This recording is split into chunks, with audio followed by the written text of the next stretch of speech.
This is A's Cast Live, your comprehensive look at the Oakland Athletics. And the pitch is swung on, hit the right field, hit deep. Whitefield going back at the track, over his head, and over the wall.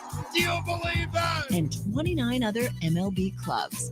Ramirez with a drive to deep right, away back, goal! Shohei hits a bomb out there by the Rocks. And boy, oh boy, this third inning is now showtime. It is a Judgian blast. All rise.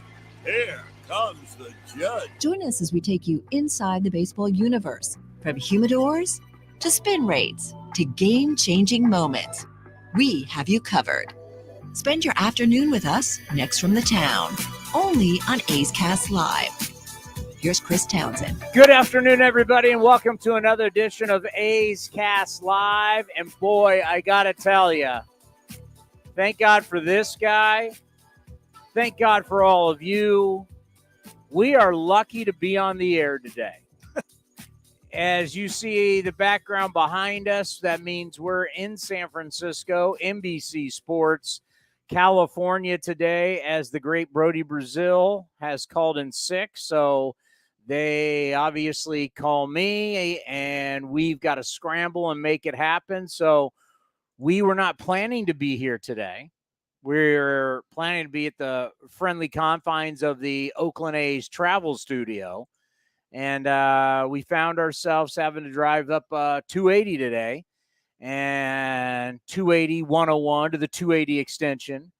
And we are in San Francisco. We made it. We're here. He was a little panicked, I got to say. Commander is not, if there was ever, as much as I trust Commander Cody with so many different things, I would not trust him if, we were in a war and it was time to decide whether to push the panic button or not.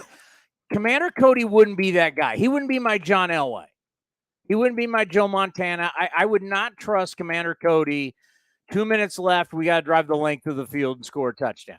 Now, will I trust him in the first quarter, the second quarter, halftime, into the third quarter? Yes. Fourth quarter, you would not be my guy at quarterback. That's okay. I can live with that. Yeah, but first three quarters, you're great. When the pressure really gets on and the panic, and some guys panic, I'm a little afraid you're hitting the button and the missiles are flying. A lot of it today was not because of you or I getting here. It's I don't trust other people. I mean, you can't trust Barry at traffic. I mean, whatever it is, I told you we'd get here. You were a little panicked. So what do we have on the program today? So we got Ben Shulman, the son of Dan Shulman, our good friend. Dan's on vacation this week. So he said, hey. Vacation? Who's all these people taking vacation during baseball season? Oh, hey, I mean, when you're Dan Shulman, you can take as many vacations as you want. He does he works year round. So his son, Ben, who's doing radio for the Blue Jays this weekend, will be on with us at 1:30. Yeah. We're going to have Dave Stewart, who's going to be You heard of him? He's going to be doing TV with you today. He'll be here at 2:15. We'll have Eno Sarris around 2:30, 2:35, and then Mark Kotsay at 3 o'clock today as we get you ready for A's Blue Jays, because you have to be on TV at 3:30. A's Total Access, brought to you by Chevron, will be at 3:25 with the great Alex Jensen today. So, yeah, Mark Kotsay, we recorded today at 11 o'clock in a panic, knowing that we had to get up here. So it's great that Kotz was able to get on with us from the Rogers Center. I still call it the Sky Dome. You can call it the Rogers Center. This is an interesting matchup because Chris Bassitt is on the mound, and it's just not because he's now been gone for a while, and I love Chris Bassitt. Chris Bassitt, when he got this contract, I texted him congratulations to him and his family. I've known Bassitt for a long, long time. We've had a really good relationship. I'm nothing but happy for him. Everything that he went through with Tommy John surgery, and we yo-yoed him. Remember we utilized a extra year to send him back to AAA. If you remember back in 2019, and the news came down, he was angry. We were at the Sky Dome in Japan, and I remember doing an interview with him. I remember an old PR guy was listening behind. An old PR guy literally was listening behind the door of where we were doing it. And after I was done, he's like, "You can't air that." I went, first of all, you can't tell me what to do. And I am airing it. And I even went to David Forst, and one of the things I've always loved about our general manager, he's always been so honest. I said, David, this is what Chris Bassitt had to say. He's not happy about this 4th year. It's because of injury, because he missed a year with Tommy John. That gave the A's, because, you can only yo-yo a guy 3 years, right? So it was a 4th year because of injury that they were able to send him back down. And David Forst's like, I understand he's angry. I totally understand. I don't have a problem with it. But I remember telling Chris Bassitt, go down there and do your thing, because you'll be back and you mean a lot. You'll mean a lot to this. Because I knew how much Bob Melvin valued Chris Bassitt and what he meant and what he was going to mean, because he's a talent. Just the Tommy John surgery. Chris Bassitt went down, worked hard, came back. The rest is history. He's now a multi-millionaire. He's had the career that he has had. Obviously, he was a great athletic. Feast or famine right now. When you look at Chris Bassitt starting in wins versus losses, as the notes say today for Seabass, all or nothing. So you look at Chris Bassitt this year, in the 7 starts Toronto has lost that he's been on the mound, he's 0-5 with a 10 ERA. That's not good. In the games that Toronto has won, 8 starts they've won that he has started, he's 7-0 with a 0.94. Talk about reverse splits. 10 or 0.94. I mean, that's crazy. Very much so. And that wasn't even the most, not to go off of the Chris Bassitt train here, but that wasn't even the most alarming stat I've seen on the notes today. I know we'll get to it, but it's this one right here, which is that's just after what the adjustments they made at the Rogers Center to see that. Yeah, Vladimir Guerrero Jr. looking for his first home run. Once again, I'll call it the Sky Dome. He's been terrible at home. 239 and 31 home games. I mean, this is that. Does that go back to look at the back of the baseball card? That old expression means nothing. Yeah, if I'm dealing with Stan Musial or Willie Mays, I get that. But I'm not dealing with Stan Musial or Willie Mays or Ted Williams. I'm not dealing like you could say that for Albert Pujols for the majority of his career, or Miguel Cabrera if you want to go more modern times. This guy's still young in his career. He is not having a good year. I mean, I'm looking at Matt Chapman's numbers. By the way, Matt Chapman in the month of June is hitting 206. And that's where you would say, that's interesting, Chris. What did he hit in May? Probably not much better. You're supposed to ask me. How do you hit in May, Chris? 202. How about April? Well, we know how good he was. Oh, April. He hit 372 in April. April, he was Michael Jack Schmidt. I mean, he was like Wade Boggs and Mike Schmidt combined. He's one of the guys that's up for potentially start the All-Star game. He's one of the finalists at third base with Josh Young. I do not have a problem with it. There's 5 Blue Jays that are in it. I do not have a problem with it. I do not have a problem. You know what? This is the fans' game. This is an exhibition. It's for us, the fans of baseball. It has always been this way.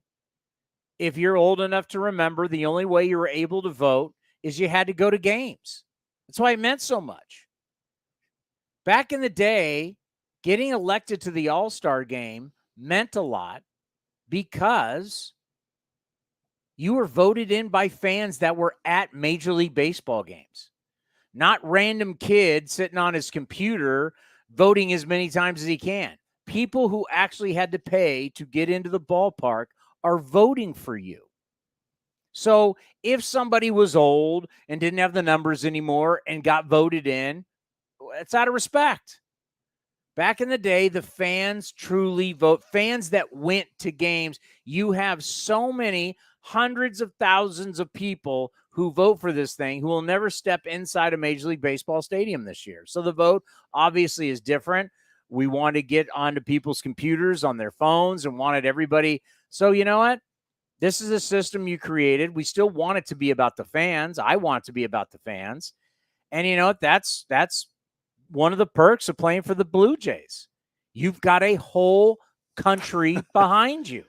But then again, that's one of the perks of not being in California When you are the Colorado Rockies, you have the entire state and the entire region voting for you. When you're a St. Louis Cardinal, you have the entire state and the entire region voting for you. That's the perks of not being in a state where you got a bunch of different teams. Because when you're in the Bay Area, you got the A's, you got the Giants. When you're down in Southern California, Chicago, New York, it's split. But if you're in a big area and you own that area, the perk that you have, and the Blue Jays have that. Now that there's no Montreal Expos, I mean, it wasn't that long ago. Was it 15 or 16? Josh Donaldson set the record for most votes ever in an all-star game as the third baseman of the Toronto Blue Jays, where he would, as I predicted, win an MVP, and he did. What year was that? Let me see. It was one of those, so you're right. Because he left after 14. It had to be, I would say 2016. 2015. He got, 14 million. That's his first year with the Blue Jays. The previous record was owned by Josh Hamilton. Josh Hamilton got the most votes? Yeah. Playing for who? Probably the Rangers? Yeah. Do you know not Angels Josh Hamilton. Not Cincinnati Red Josh Hamilton. Not Devil Ray Josh Hamilton. Oh, Devil Rays. Don't go there. Do you know who was the leading vote getter this year so far? Shohei Ohtani. No. Ronald Acuna Jr. He has over 3 million. I'm going to say rightfully so. He's one of the best players in baseball, one of the most dynamic players in baseball. Yeah, and Ohtani has like 2.6 million votes, I think is what I saw, and Acuna's at 3 million. But if you take Ohtani's pitching out, who would you rather have? Him or Ronald Acuna Jr.? Well, Ohtani doesn't steal bases anymore, so yeah. And Ohtani doesn't play in the field. Yeah, I would go Ronald. But Ohtani would play in the field. And Ohtani's a great athlete. And I got to think, obviously, he has a great arm. He throws 100 miles an hour. I mean, if Shohei Ohtani was not a pitcher and he was, I mean, I know people would just immediately want to put him in right field. What if Ohtani, he has the skills to play center? What if he's a 6'5", hitting bombs, throwing ropes, robbing? He's basically Ken Griffey. What was Griff? My good friend Kenny. Was he 6'3"? Griffey was 6'2", 6'3"? Griffey was 6'3". 6'3". So this guy's 6'5". It's 2 inches. That's not dramatic, but can you imagine a 6'5" center fielder hitting 40 bombs? Robin, I mean, maybe 50 bombs. Shohei Ohtani. So that, but Ronald Acuna, I mean, that's how good Ronald Acuna Jr. We saw him recently in Oakland. Ronald Acuna Jr., like everybody wants that Juan Soto. I'd take Ronald Acuna Jr. over Juan Soto any day of the week. Ronald this year, 3.7 WAR, 324 average, 15 home runs, 46 runs driven in, 32 steals. So he could be on pace for. What's he on runs scored? Runs scored. How many 64. runs? He scored 64 runs. How many RBIs does he have? 46. And he's hit a lot of leadoff. Yeah, he leads the NL in steals, runs scored, and plate appearances. Oh, and total bases. You don't want that guy? And he's only 25. You don't want that guy? I think, and he's on a very team-friendly deal. And beyond his antics, by the way, did you hear the call of Ozuna's home run and the basically the Phillies broadcasters calling him Bush League as he rounded third? Him and Wash and their little handshake. Oh no, I thought you were going to ask me if I saw that. I think you're going to ask Bush League. If you're Bush League. I thought you were going to say, did you see what happened with Wander Franco and how he got benched for how he expresses his frustrations? By the way, I'm not happy about that. Well, selfishly. I'm selfishly, when I saw that news, I for the first time in my life, I joined a lot of you out there. I became let the kids play. Let the kids play. Is he a little immature? Does he need a lot to learn to be a professional? He's 22. He's got plenty of time to learn. I agree. He needs to play every day. I don't want any days off for Wander Franco. He's healthy, and that's what the Rays need, and so do you. So I need him, especially with that big slob from Houston still on the DL. IL. IL. Yes, Wander Franco is on my fantasy team. And when I saw that news that he's immature, well, you knew he was immature when you gave him the contract. It's not like all of a sudden he signed the contract and all of a sudden he's now a mature guy. He's been immature. And let's face it, there's a lot of 22-year-olds who are very mature. Yeah. I wasn't one of them, but there are a lot of 22-year-olds. There's a lot of people in their early 20s who act very professional, very responsible, and are highly successful. So we throw age out there all the time. It's not fair. It's not fair for the people who are great at an early age, because we always go, he's young. What? There's a way to act and there's a way not to act. There's plenty of 22-year-olds who are very mature. Wander Franco just isn't one of them. But since he's on my fantasy team, suck it up, Kevin Cash, and put him in the damn lineup.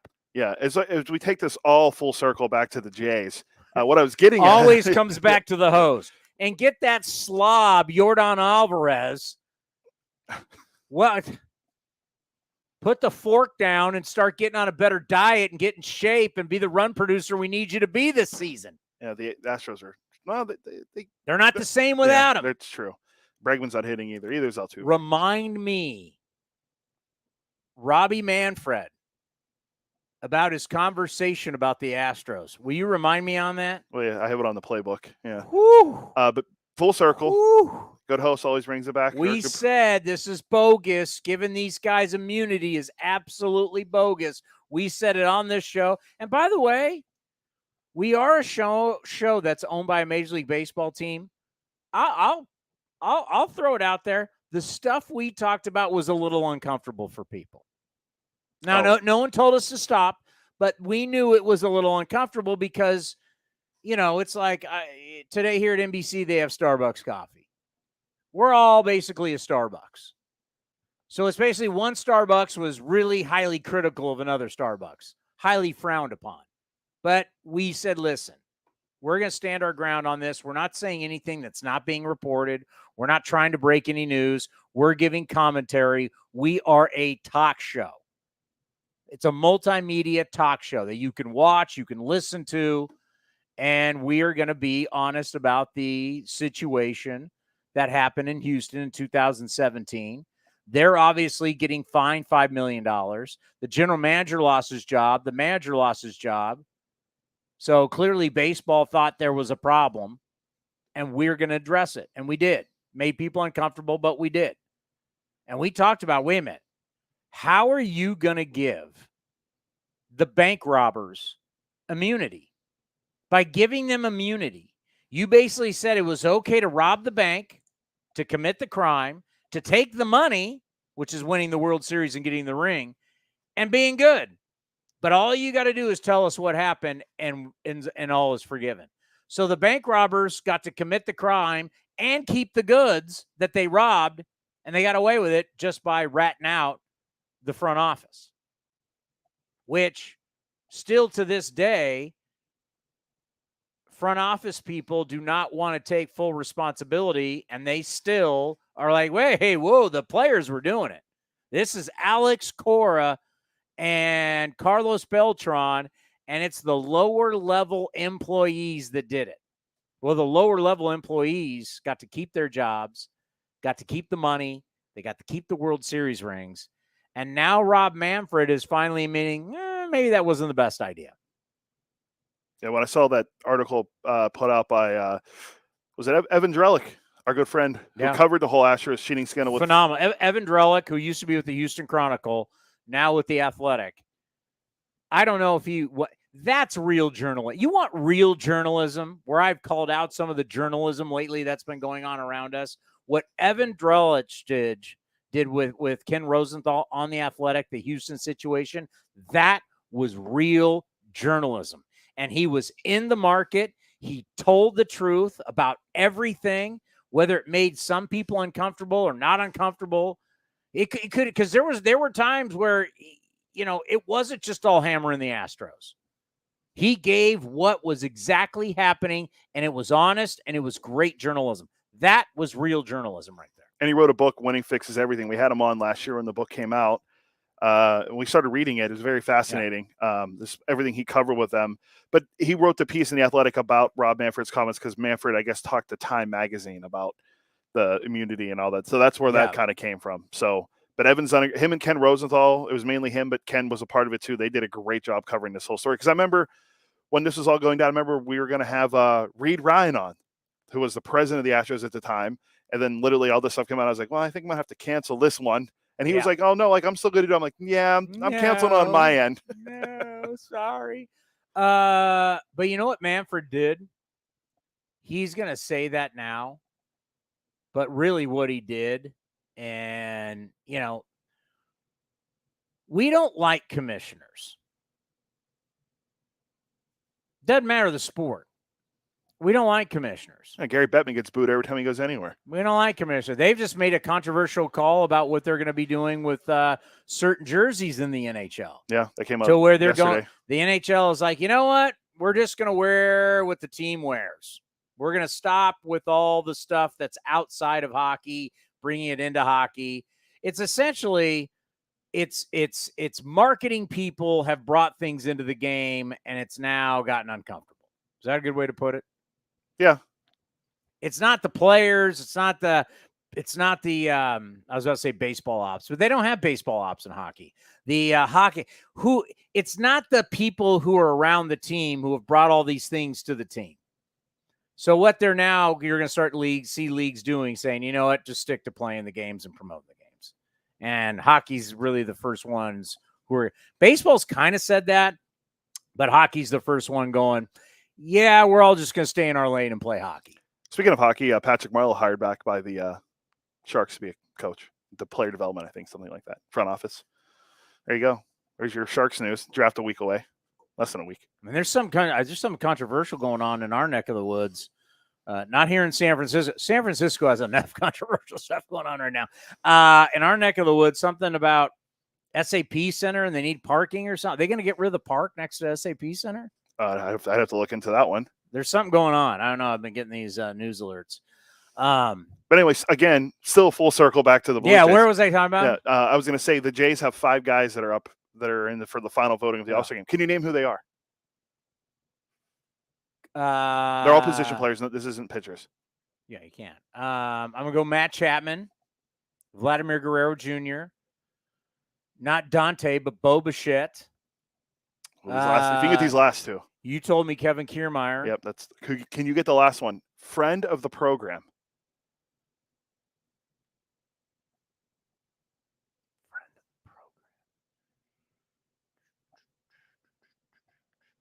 I'd have to look at their roster. Who? 2-hit Witt. Another guy on my fantasy team. At second base. Yeah, so there's the 5. Speaking of my fantasy's big today. Yeah, 2-hit Witt. Well, Jay, I mean, they got all these guys in for a team that's 10 games out of first place. But hey, if they played in the AL Central, they'd be in first. It's the benefit of being in Toronto. We'll talk to a former World Series champion with the Toronto Blue Jays today. Oh, that's perfect. Yeah, Dave Stewart. Yeah. Dave Stewart will tell you he loved, like yesterday on A's post-game live or pre-game live, he was talking about his days in Toronto. Toronto, if you've never been, folks, you got to get there. It's an international city. Beautiful city. Don't go in the winter. Beautiful city. Everything you want. I mean, any type of food. I mean, it's a great city.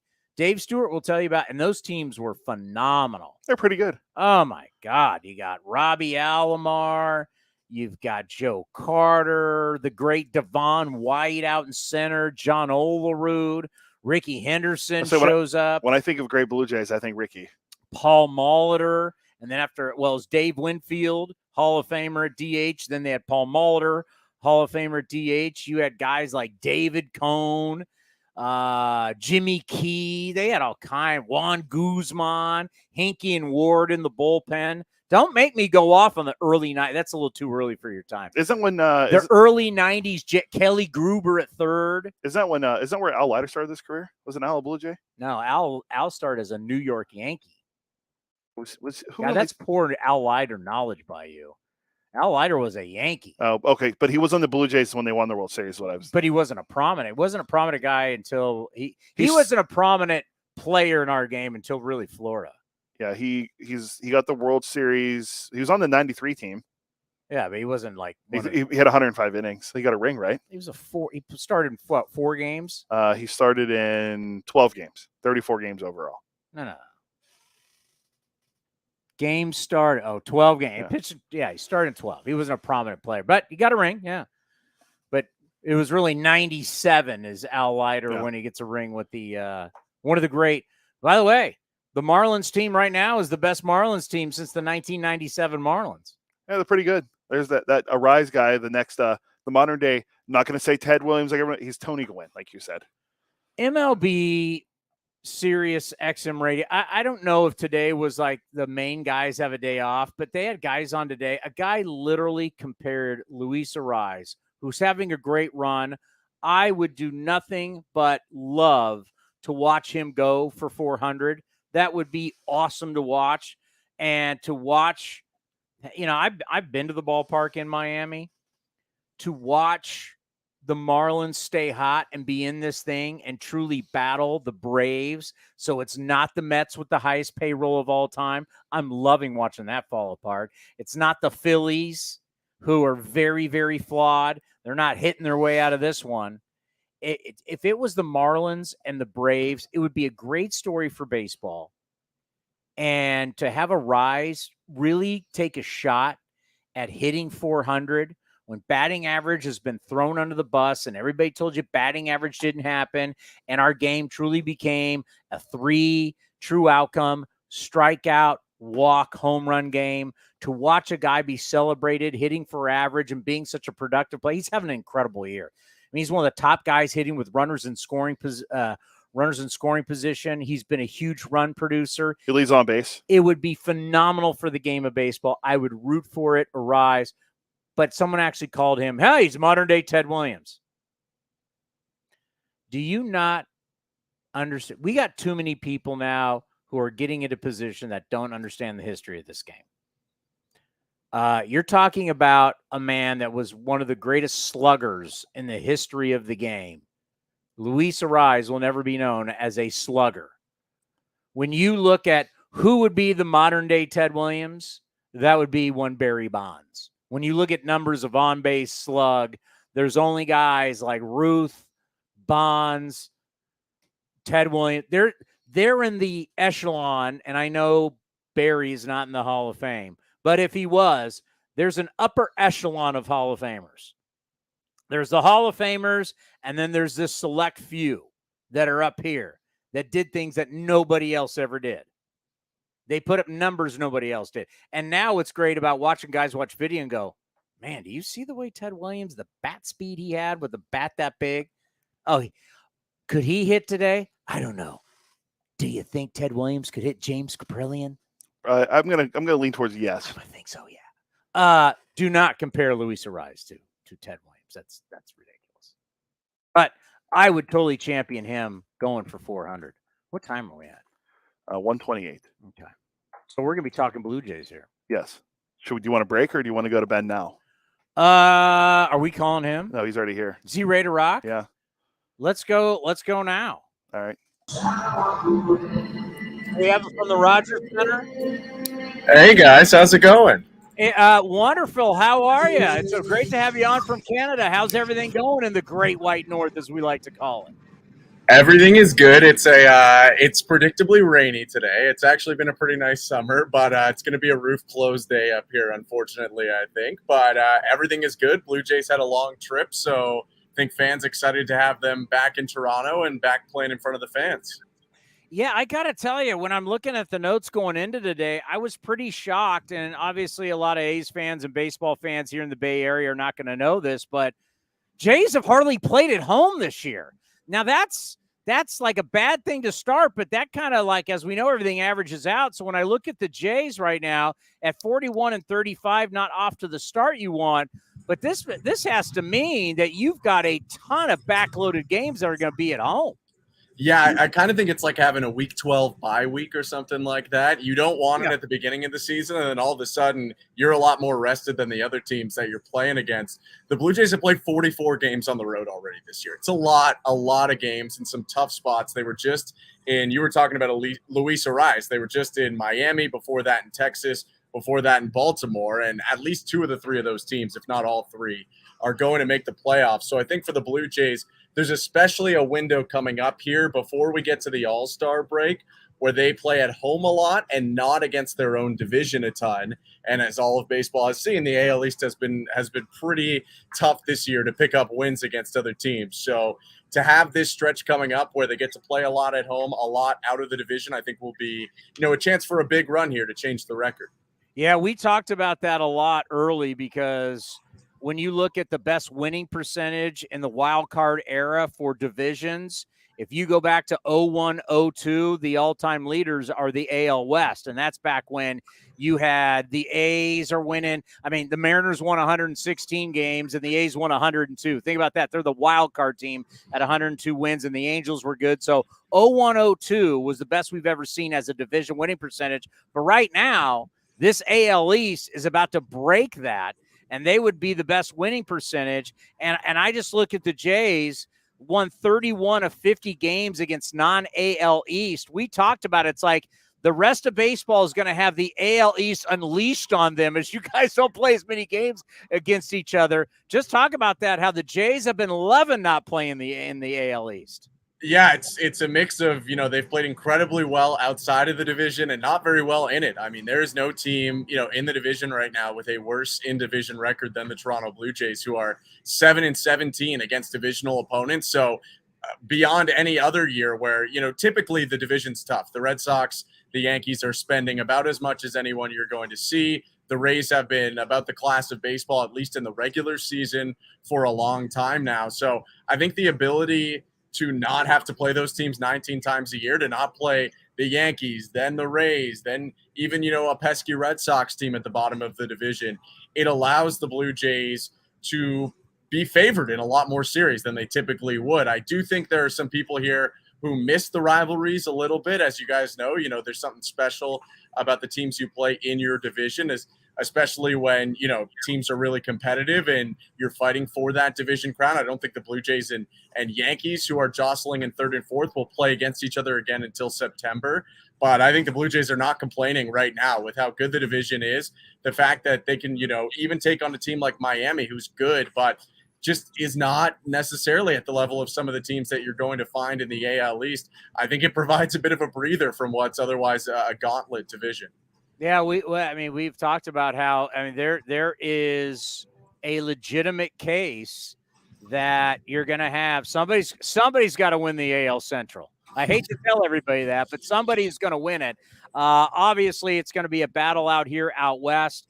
Texas has a stronghold right now, but Houston and you can't knock them out. Angels are still in it, but all the wild card teams could be from the East, and so that's what's so interesting about your guys' division, because we knew Baltimore's getting better. Baltimore didn't really do anything in the offseason. They got Cole Irvin from the A's, but really didn't do that much. But here Baltimore is kind of shocking. They're the ones in second place. Yeah, they have been phenomenal. And the funny thing is, they picked up Cole Irvin from the A's. I loved that move. It hasn't necessarily worked out for them so far. They haven't had a ton of consistent starting pitching, but 1 through 9 in that lineup is just like 850 OPS, 800 OPS, 770 OPS. There's just, you don't really get any breaks. I mean, Austin Hayes has snuck past Bo Bichette, who was leading for the batting title for most of the year. All of a sudden, he's hitting 323, and he's in the running for the batting title. And I don't think coming into the year, a lot of teams around the division, even who knew the Orioles pretty well, were like, hey, you got to watch out for Austin Hayes on a night-to-night basis. Credit to him, though. A huge jump from him and a lot of the other players. Gunnar Henderson has been one of the hotter guys in baseball for a long time now. And when they have leads, they don't give them away. I mean, Felix Bautista is about as intimidating of a closer as you're going to find, I think, in the American League and maybe in Major League Baseball. He's thrown 100 really easily all the time.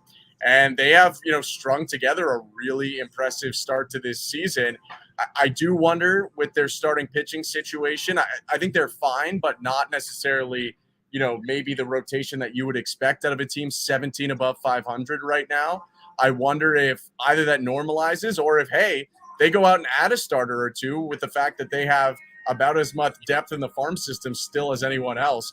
They could really, add to that rotation and then be off to the races. And they're not that far behind the race. Like, there's a possibility that if they go on a run, they could pass the Tampa Bay Rays. Well, one of the advantages of playing in certain markets, and you could say in Toronto playing in certain countries, is you're going to get the benefit of having all these people vote for you. So you could be in Seattle, you get the entire Pacific Northwest. You're in Colorado, you get all. If you're Denver, you get all of Colorado on the Rocky Mountains. If you're in St. Louis, you get all of the Midwest. Well, that's the same thing. When in Toronto, you get the whole Canadian, get all of Canada. You get all, it's get a whole country. And our buddy Josh Donaldson, back in the day, got the most votes you'd ever seen in 2015. So, I said earlier on the show, I'm cool with that. If everybody in Canada wants to get out and vote for the Blue Jays, put all the Blue Jays in. That's one of the perks of playing in Toronto. Yeah, at the end of the day, if we did want to pick exactly to the letter of the law the best all-stars, we wouldn't let the fans vote. But I don't think that that's really the point of the game. The point of the game is to put a showcase on, especially now that it doesn't count for anything anymore, like home field advantage in the World Series. You may as well have the showcase. And I understand that there are, some people that probably don't love that when, a Blue Jay that's having a good season, but maybe not the best season, is ahead of someone on their team who might be having an even better season. But at the end of the day, I think there are more people by a good margin in the state of California than there are in all of Canada. There are more people in Florida or pretty close to it than there are in Canada. So there are fan bases with the power to vote. And I think that Blue Jays fans, especially, I think for many years, barely had anyone in the game when they struggled. They didn't make the playoffs for 25 years in a row after winning back-to-back World Series, or 23 years in a row. So I think that, Blue Jays fans, now that they have competitive teams again, have really jumped on the ability to put their guys in there. And it shows in the results. There are a lot of finalists that play in Toronto. Looking at my notes today, one of the crazy ones, you know how much we love our former A's. We love Chris Bassitt, Matt Chapman. I was shocked how good Chris Bassitt is when the Jays win his starts, 7-0 with a 0.94. And then on the flip side, how brutal he is in the starts where the Jays lose. He's 0-5 with a 10.05 ERA. You talk about our feast or famine year for our buddy Chris Bassitt. How wild has that been to cover? It's been pretty crazy, and it was something that came right from the get-go. He allowed a career high in earned runs in a game in his Blue Jays debut. He got rocked simply by the St. Louis Cardinals, which we thought was more understandable at the time. Now it's not looking as good, to be honest, because the Cardinals have largely underwhelmed. And then he went on a huge run after that first start, but pretty recently it's gone back and forth a little bit, and especially this past road trip for him. The Orioles stacked some lefties on him. The Rangers stacked some lefties on him. His splits have not been great this year. He's dominated righties, but he's given up a lot to lefties. And he gave up, I think it was, like 9 home runs in the last 6 starts or something like that. They've really hit the ball out of the park against him. So it has been a little bit crazy. The Blue Jays, I think, expected a lot of consistency out of him this year. And at times, I think he's been a lot better than they even expected. He threw a shutout this year, and he threw something like 7 2/3 scoreless against his old team in the middle of Oakland and Toronto against the Mets. The night that he had his second child, that was a pretty phenomenal story. But there have been a couple games, like on the most recent road trip, where he gave up 8 in 3 innings against the Orioles, and that was just not something that I think was expected. I think Blue Jays fans hope that, after a couple tough ones, he's a good enough pitcher, though, that he bounces back in a start like tonight or in one of the starts coming up soon. And then I think about Matt Chapman, and we love Matt Chapman. But when he left, there was a lot of talk about a $150 million contract that he turned down. There was some things that he said. I love Matt Chapman. I hate to bag on him. But all of a sudden, he got out to this hot start, right? First month, he's hitting bombs. He's hitting 372. And everybody's like, oh, my God, we let Matt Chapman go. I go, let's just let the season go. Because then all of a sudden, it just is a reality with Matt Chapman. As great as he is defensively, he struggles to make contact at times. And I look in May, he hit 202. This month, he's hitting 206. Talk about how, and you saw it last year, talk about feast or famine. That's what you also get with Matt Chapman. Talk about that great start where probably everybody was talking about, do we need to give this guy a contract extension? And now the last 2 months, you've seen a real drop in his production.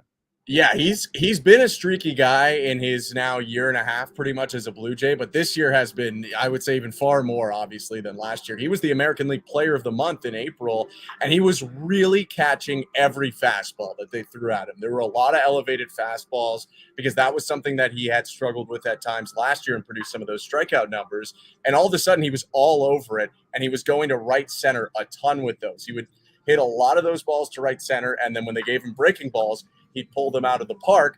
And then those fastballs started beating him this year. And I'm not exactly sure if there was a mechanical change he made at some point, or, the tendency of baseball players sometimes is you're really, really hot and you have a little less attention to what's going on, or you expand your zone because you're hitting everything, and all of a sudden, reality comes back the other way. So for Matt Chapman, he really was off the fastball for a while and was getting a ton of swing and miss on those fastballs. Baltimore especially last week just threw him almost nothing but heaters up and in the zone, and he had a lot of trouble. I do think it looks like things are starting to turn, though. If you look at his last 2 games, he walked in both those games, he doubled in both of those games, and he hit his first homer in more than a week in the last game against Miami. Caught a breaking ball on the outer part of the plate and still pulled it to left. So he's a guy, like you said, the defense is always going to be there, and I think that provides a ton of value at a high-value position like third base. He does a lot for your shortstop as well as playing really good third base. But I do think the Blue Jays would hope that he's getting into one of these hotter streaks again, and maybe hope that, the peaks don't have to be as high, but maybe the valleys rise a little bit for him, because he's an important guy who I think they want hitting 5th maybe in the lineup, but has moved down to 6th recently with the lack of production in May and June. All right, let's end on this. We know you got to go, but I had to ask you about your old man because he's been so good to us over the years. Obviously, your dad, Dan Shulman, was the voice of baseball at one point. We've watched him for years on ESPN. I mean, all the big college basketball games. So now you got to grow up with that. Now you're in the business. I got to think pretty cool working with your dad with the Blue Jays. That's got to be an absolute honor. Yeah, it's been awesome, and it is an absolute honor for sure, and just a dream come true that the people at Rogers and Sportsnet have given me an opportunity here to do some work on the radio side with the Blue Jays, and it is really fun. There are some weekends where I don't work on an every game basis like he does.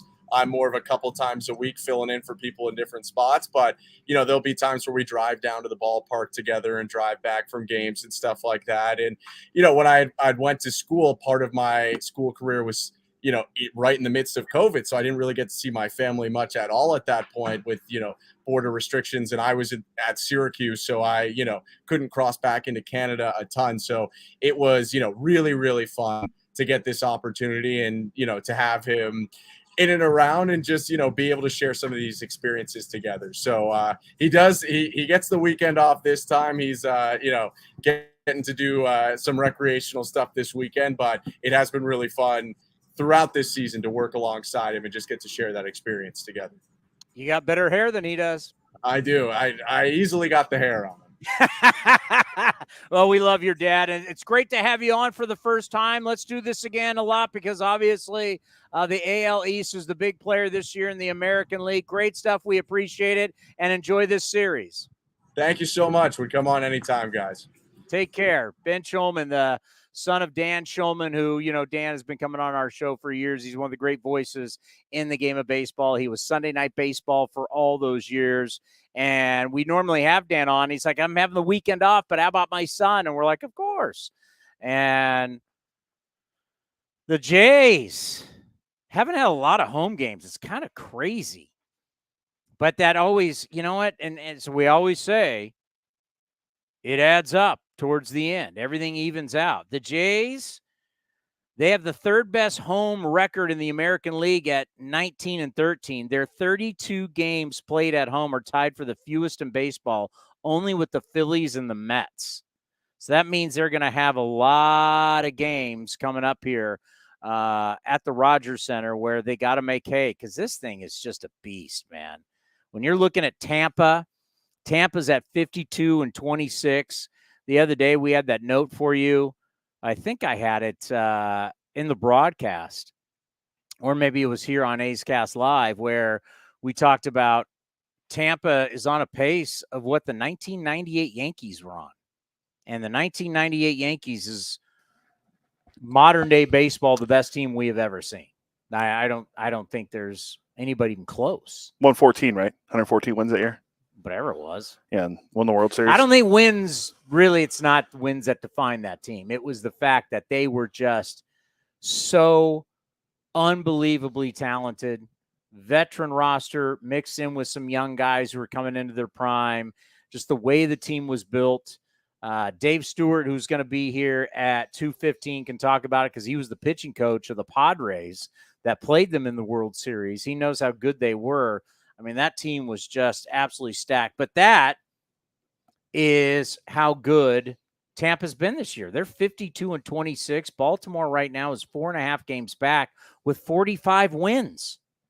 I mean, the A's have 19 wins. Baltimore has 45, and they're only in second place. You got the Yankees at 41-43. That's not a great record, but it's not bad. They're 9.5 games back. And then you got Toronto, 10. Toronto's 41-35. That's not a bad start. No. That's got you right in the thick of it, and they're 10 games back. I mean, even Boston's over 500. And they're 12 back. But, yeah, Toronto being 10 back is kind of surprising because everyone liked them to, everyone kept saying, well, who's Toronto. 12 back? Boston's 12 Yeah, back. 12, yeah, Boston. Yeah, Toronto's only 10. Toronto being 10 back, and everyone's like, oh, well, they could win the AL East this year. That's why when you try to win the offseason, you don't always come back and win the season. Who said that the other day on the show with us? Great question. Was it Kylie McDaniel? Did he say that? No. Oh, it was Bob Nightingale.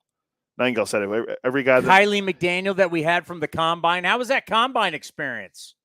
Huh? Great television. Yeah, Great. You know what? We need more of that. I'll find out for sure. My friend's one of the doctors down there for the series. Awful. Or for the Combine. Awful. My God. I get it. You want to be like football, but I mean, I don't watch the Combine. Even when I was working in the NFL, I didn't watch the Combine. I know some people did. I thought it was ridiculous when you would hear sports talk people go, did you see so-and-so run the 40? Like, really? That's what you're going with? I'm not a Combine guy. In the NFL, I am really, the Combine in baseball was terrible. I think it was one of our old colleagues, the great John Lund, called it the Underwear Olympics, is what he called it. I mean, this baseball Combine. And we'll ask Dave Stewart about it. Dave, the great thing about having Dave on is he wears a lot of hats. He's a former GM. He's a former pitching coach. He's a former agent, soon to be owner. He knows everything that's going on with all the ownership stuff. We'll probably stay away from a lot of that because obviously we know kind of tough for a lot of people. But yeah, we'll ask him what he thinks of the Combine and how much it really helps and how much it helps draft. It's going to help somebody. May not help everybody, but it's going to help some guys. Going to help you get some extra dough. Going to help you maybe get, hopefully instead of getting drafted here, you'll get drafted maybe more in the first round, more in the second round, get you some extra dough. You sent me a Jack Wilson's kid we're getting projected to take a non-catcher. Yeah, Jacob Wilson, the son of Jack, who plays at Grand Canyon, projected to be the 6th pick. What position do you think he plays? Let's just take a guess. Isn't he a pitcher? No. It's not catcher. Shortstop. Of course. Yeah, it's not a shortstop. It's a catcher. If it's not a catcher, it's a shortstop. Well, Zach Wilson's kid. Of course he's a shortstop. That doesn't mean anything. But, yeah, that was Vladimir Guerrero was an outfielder. Vladimir Guerrero Jr. is an infielder. It was Jim Callis of MLB.com and MLB Pipeline that said Jacob Wilson. Well, technically right now, let's call it as we see it. We don't have a shortstop. Yeah, so there you go. We don't. We've drafted a ton. None of them right now, you can honestly say, have worked out. Yeah, the guy that we drafted in the first round a few years ago, Logan Davidson, just now. Logan Davidson is not going to be – I mean, I'm pretty safe to say I feel pretty secure with this. He's not going to be an everyday player in the big leagues. If you're a first-round pick and you're at 25 and you're just getting to AAA, I just don't think you're going to have a long, illustrious career at shortstop in the big leagues. Yeah, that's probably a fair point. We have who's playing short? Tyler Wade's playing shortstop today for the A's. Yes. We don't have a shortstop. Nick Allen, back and forth. Maybe, but Kevin Smith's he's not hurt. here. And Kevin Smith's not a. We don't have. So if you draft a guy and maybe a legit guy, right? I mean, we're picking 6. You should be getting a legit guy. That this is somebody coming out of college that could be starting for you in 2-3 years. According to this, Jacob Wilson can play short, third, and left. Sounds like an Oakland day already. Need a shortstop. He hit .412 this year with 6 home runs and 60 runs driven in for a Grand Canyon. What about Max Muncy 2.0? Oh yeah, he's actually not having a bad year. I don't think. In is he in Midland? Oh, wrong, Max Muncy. Gotta go, man. Max Muncy minors. Yeah, I'll have to Google search that one real quick. Baseball Reference isn't going to bring it up, and I'm just too lazy to go to Midland's website. Yeah, because the minor league websites are terrible. No offense. Where is Max Muncy? Also from Thousand Oaks, same place where Jacob Wilson's from. Muncy is in Midland. He's hitting .242, 5 home runs, 24 runs driven in. How many games? Doesn't have his game. 223 at bats though.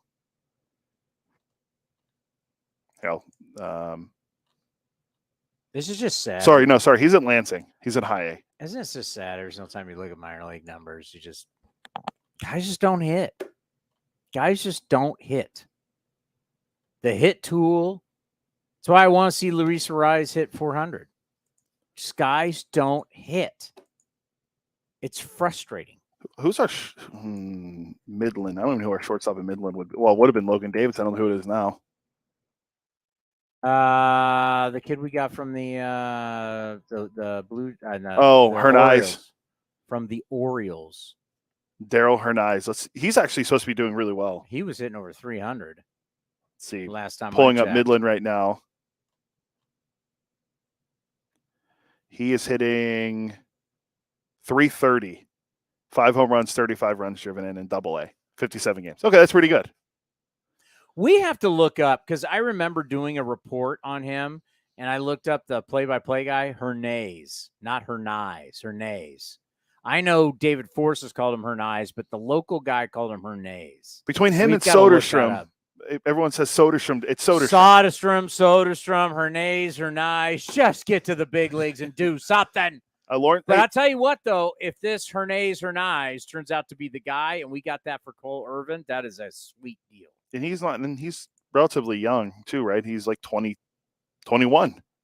Bring him up. Hey, we've been seeing guys get caught up all over from AA. Bring him up. Why not call him up?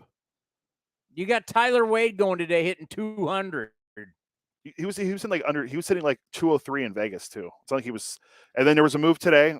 Ramon Laureano was placed on the injured list with a fractured right hand, retroactive to yesterday, June 22nd. And your guy is finally back. Your guy's finally back. And no, it's not Cody Thomas. It's Connor Capel. He's in the lineup today, batting 9th, playing left. Ramon Laureano, sir. Again. Fractured hand, so he's going to be out for a bit. Yeah. How does that work for his trade bait? Did I miss something? How did he fracture his hand? I don't know, man. I watched the game yesterday. I don't remember. Do you remember? I don't remember. No, I don't. So, I don't remember him. How did he fracture the hand? Anybody know? Let's see if Martin or anyone has it on Twitter. Well, Martin's he's the guy on the road, so we'll see if he has anything. And Mark Kotsay at 11 o'clock a.m. didn't have anything to say about it. Stems from getting hit by a pitch in Milwaukee earlier this month. The slide into third base last week injured his left hand. Oh, and his fingers. Yeah, so interesting. So sliding into a base, he hurt his left hand, and then he fractured his right hand by getting hit by a pitch. So that's a tough break. No pun intended. I'm trying to let's look. When's the last time we saw Laureano? We saw him go 0 for 4 in the second game against the Guardians. I mean, this was one of the guys, Ramon Laureano was one of the guys that you were hoping that would play well and you could flip him. As I said yesterday on the post, I do need to apologize for the post-game show yesterday. Oh, that's true. As I said on the post-game show yesterday, we're playing Flip This House. Was that it on what's HGTV or Yeah, what is it? It was only like 5 seasons, so it ended a long time ago, by the way. I looked it up yesterday. But it was a great name. Flip This House. We're playing Flip This House. We need to flip guys. Ramon Laureano's hurt. Ramon Laureano was, if you said trade bait, he was the legitimate option we had to trade. Because somebody's going to have injuries. You need somebody that's played in the postseason before. You need a guy that can play defense, hit for a little bit of power. I mean, that's Ramon Laureano. Change the scenery. He was perfect. Now, broken hand. How are you going to flip him? Yeah. What are you going to flip him for? You're hoping he heals quickly in the next month, but you're going to get nothing for him now. Yeah, next month and a month plus because the deadline's August 1st. Connor Capel is in the lineup hitting ninth today, but that having Ramon Laureano go down, I need to apologize for what I said yesterday in the post-game show. As you know, I normally don't go back and apologize for what I had to say the day before. I stand by what I say on A's Cast Live or on the A's Clubhouse show, but it's been brought to my attention that I should apologize for the way I ripped the Giants yesterday harshly by talking about my son, that my son got drafted in Little League and I refused to let him play for the Giants team, and I made the commissioner of the league trade my son to a different team. People took offense to that. I understand. I took a big stance with my son, and I was not going to allow him to wear that stupid black and orange. I'm trying not to laugh right now, but it's taking everything for me not to. I did this whole thing in the post-game show. It was with a caller. Yeah. And I said it. No one said anything. It's like, well, you don't have a son. I said it after we came back from break. I was like, no one said, I did this whole thing. I'm joking around, but I was acting like I was serious. And then I paused and stopped. You and Jessica said nothing. I'm like, yeah, I don't have a son. So clearly I was. Yeah, I came back. But if it was true, I wouldn't let my son play for the Giants. Next segment, I came back. I wouldn't let my son on that stupid wall, what do they call it? Well, we're going to go visit it because we went over the list. Russ Ortiz is on it. I don't care. Was Russ on it? I don't know. I can't remember if his name was mentioned or not. Kirk Reeder. Well, what's Woody? Against Woody? Nice guy. Yeah, I was going to say, what do you have against Woody? I don't have anything against him. No, your guy Marvin Bernard's on there, though. Marvin Bernard. I'm not on any wall with Woody and Marvin Bernard. If I'm Barry Bonds, take me off that wall. I'm not. If I'm Willie Mays, I'm like, take me off that wall. You want to put me on a wall with Chris Spire? Get me off that wall. We have to go visit it. The Babe Ruth series is in a month, so we'll have to do a taped segment out there. I'm Barry Bonds. You're not putting me on a wall with Jack Clark. All right, take me off that wall.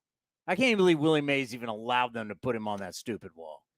It's some wall that's not even at the stadium. Where is it? It's outside on the Embarcadero side, I was told. So it's at the ballpark. I thought, isn't it on like the other side of McCovey Cove? It's all I know is off the Embarcadero, so we'd have to go find it. Right, that's right by the ballpark, is what I was told. I'm Willie Mays. You're not putting me on some stupid wall with Johnny LeMaster. I'm just saying. I'll go look for it today before I take the train home from here. Go look for it. I'll get a picture with Marvin. Can you imagine that? Hey, Willie, we need you. I'm not walking out there. I have a statue out front. I'm not walking out to be on some dumb wall with Robbie Thompson. Between this and your imaginary son, I don't know. I'm not. If I'm Willie Mays, I'm not walking out to be on some dumb wall that's not even at the stadium with a bunch of guys that were guys. John the Count Montefusco. If I'm Barry Bonds, I'm not on a wall with John the Count Montefusco. What about Kevin Mitchell? He's an MVP. That's the Boogie Bear, by the way. I like K. Mitch. Hunter Pence? Great Met. Hunter Pence? The great Met. Kevin Mitchell won the World Series with them in '86. Who? Hunter Pence is on there. I like Hunter Pence. I don't know if his scooter made it, but I know he did.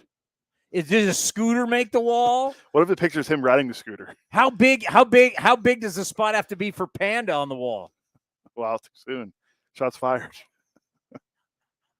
Does he get 2 spots?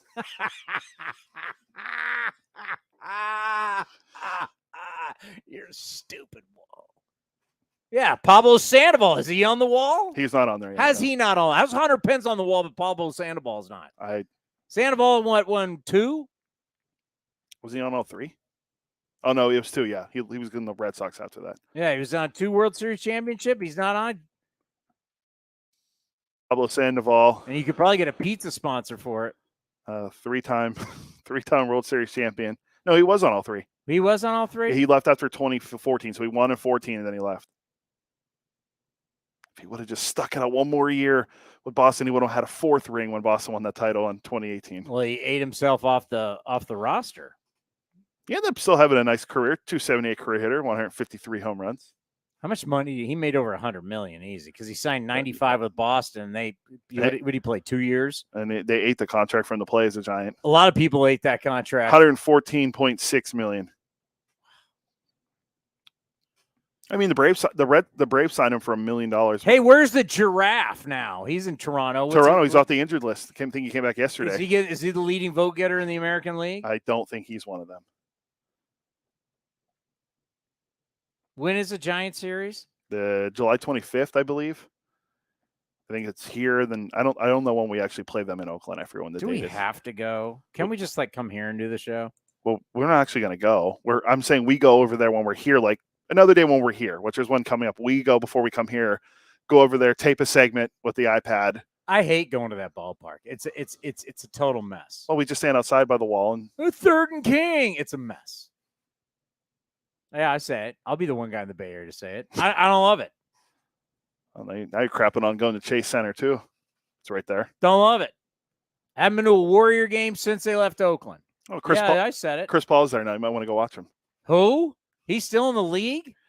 Chris Paul still plays in the NBA? Yep. Got the Warriors to give up a lot to get him. Well, it was actually a good business. I am proud to say, yes, yesterday I was here at NBC. I did A's pregame live with Dave Stewart, then did A's postgame live. Then I came right in this room. This is where we also do when I hop on the postgame show with you and Jessica on the A's Clubhouse show. I got done. I hustled down to Cinnabar Hills. You hear the commercials all throughout the broadcast on A's Cast. Wonderful 3 9s. We love Cinnabar Hills. That's my golf club. But yes, I do pay my membership. I played golf. I came home and enjoyed my family. I didn't watch 1 minute of the NBA draft. That's like the greatest thing of not being in sports talk radio anymore. I don't have to give a crap about stuff I don't give a crap about. Not one moment of my life yesterday went to the NBA. And I'm proud of that. I just know from Twitter that the Warriors drafted some kid from Santa Clara. Warriors drafted a kid from Santa Clara? He's now the 3rd guy drafted out of Santa Clara in the 1st round. Jalen Williams was the 1st rounder last year. Is he Steve Nash? No. You drafted a guy from the WCC and he's not a Zag? And he transferred in. He transferred into Santa Clara. I know nothing about the draft, so I'm just going to say I'm not betting on a Santa Clara Bronco to carry the franchise. Well, no, that's why you got Chris Paul. Team up with Steph. You drafted a guy from Santa Clara? I mean, Mike Dunleavy first pick as the Warriors GM. St. Mary. Where's Alex Jensen? Is this guy any good? Alex Jensen, the proud voice of the St. Mary's Gales. Well, we should ask him. I could text him later. I need the full scout. He's going How over. do you draft a guy from Santa Clara? It's like drafting a guy from like USD or Loyola Marymount or something like that. Well, for basketball, yes, USC. There are some good baseballers that come out of USD. We're not talking about baseball. I know. We're talking about basketball. Yeah.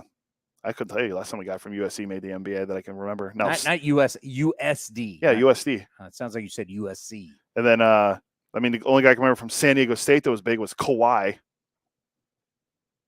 recently. Well, Kawhi never plays, so it doesn't really matter. Is he sitting out the offseason too? I That's well done. I hate the NBA. But there was some controversial things said on the NASCAR channel today about the NBA. Oh, wow. Yeah. Wow. You know, the NASCAR crazy talk show guy on NASCAR is the best on Sirius XM. Let's get his He name. said something today. We just flipped over to see what he was talking about because they have nothing to talk about. He got angry about some guy and some driver who's not trying to win races or something like that. Is it Dave Moody? I think I've no clue. He's just hilarious. He said something about the NBA that you can get away with probably on the NASCAR channel. Yeah. Dave, the Godfather Moody. The Godfather today of NASCAR ripped the NBA, and he said something about the NBA. Now, he's in Charlotte. Charlotte had the number 2 pick. Correct. They took Brandon Miller. He said something, and we were driving up. We both like, whoa, what did he just say? Yeah. Can you say that? You can in NASCAR, my friend. NASCAR, I tell you what, I love here being Darlington. You know, all my sponsors and my guys and my crew. I mean, the car ran hot. Woo! It was hot. It was fast. We were turning left the whole time, and we were running at a high speed. And I just, once again, I want to thank my sponsors, and I love everything about NASCAR. I just remember him saying, there's nothing to talk about. And then he starts going off with the NBA, and then he starts talking about how some guy crashed when he was trying to take the lead. And it's like, well, I thought there was nothing to talk about. And got angry. Yeah. He always finds a way to get angry.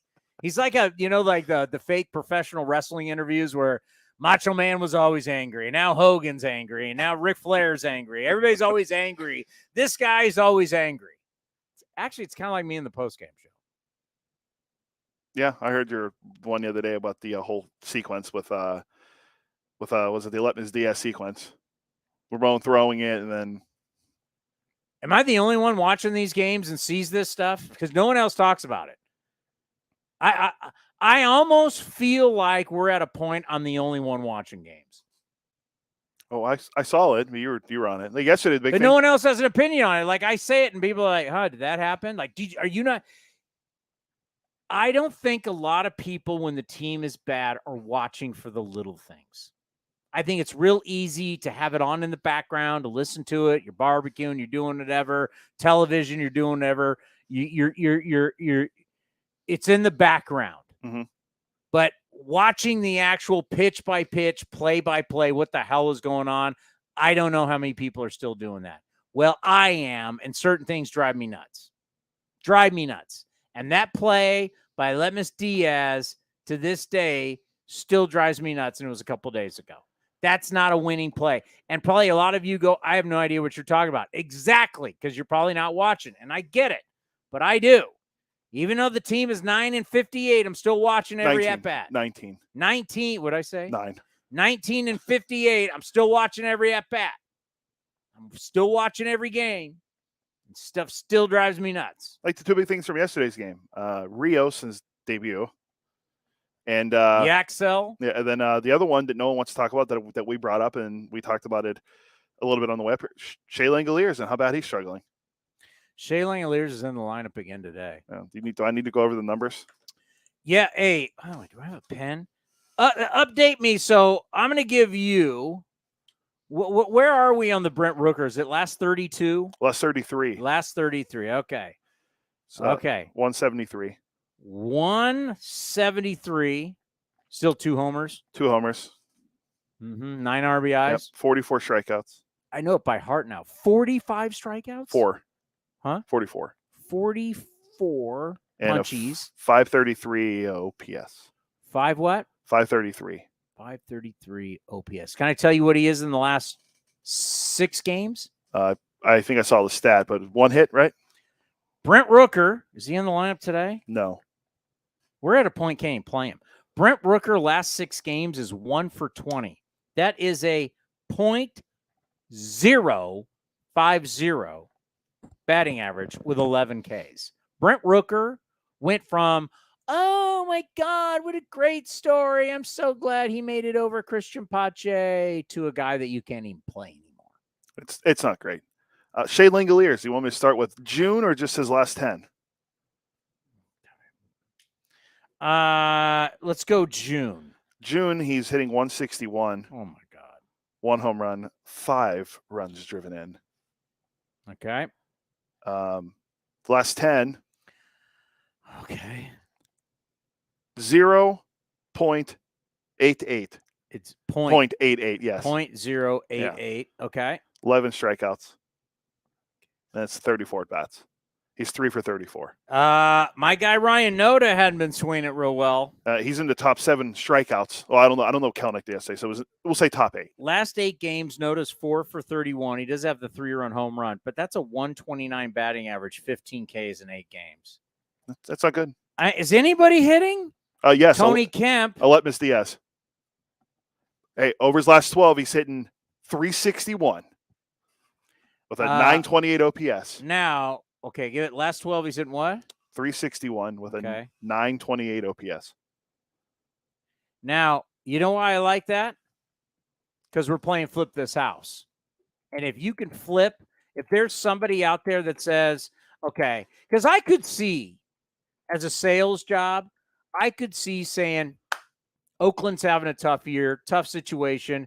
This guy was just on the Astros, won the World Series. He's a guy that can play all around the diamond. He's starting to hit. I could see someone trading for him. Boston supposedly is in. Correct. How great would that be to unload Aletmus Diaz? Aletmus Diaz has no range at shortstop. And if he's a guy that you're going to play a couple times a week on a good team, great. But we needed him to be a baller. He's not a baller. Yeah. No, I mean, it's just the last 12, but prior to that, I mean, look, you go through his game log. 0 hit, 0 hit. He went 1, 2, 3, 4, 5 straight games with no hits. Yeah, Diaz was terrible. The contracts of all the veteran guys from Rusinski, who you said was going to be the next Cy Young for the Athletics. He's on a 60-day. 60-day with a knee. Yep. Went from a stomach illness to a knee problem. Zach Jackson's on the 60-day. Jesus Aguilar. Yep. I mean, all these Jace. All these signings, it's been rough.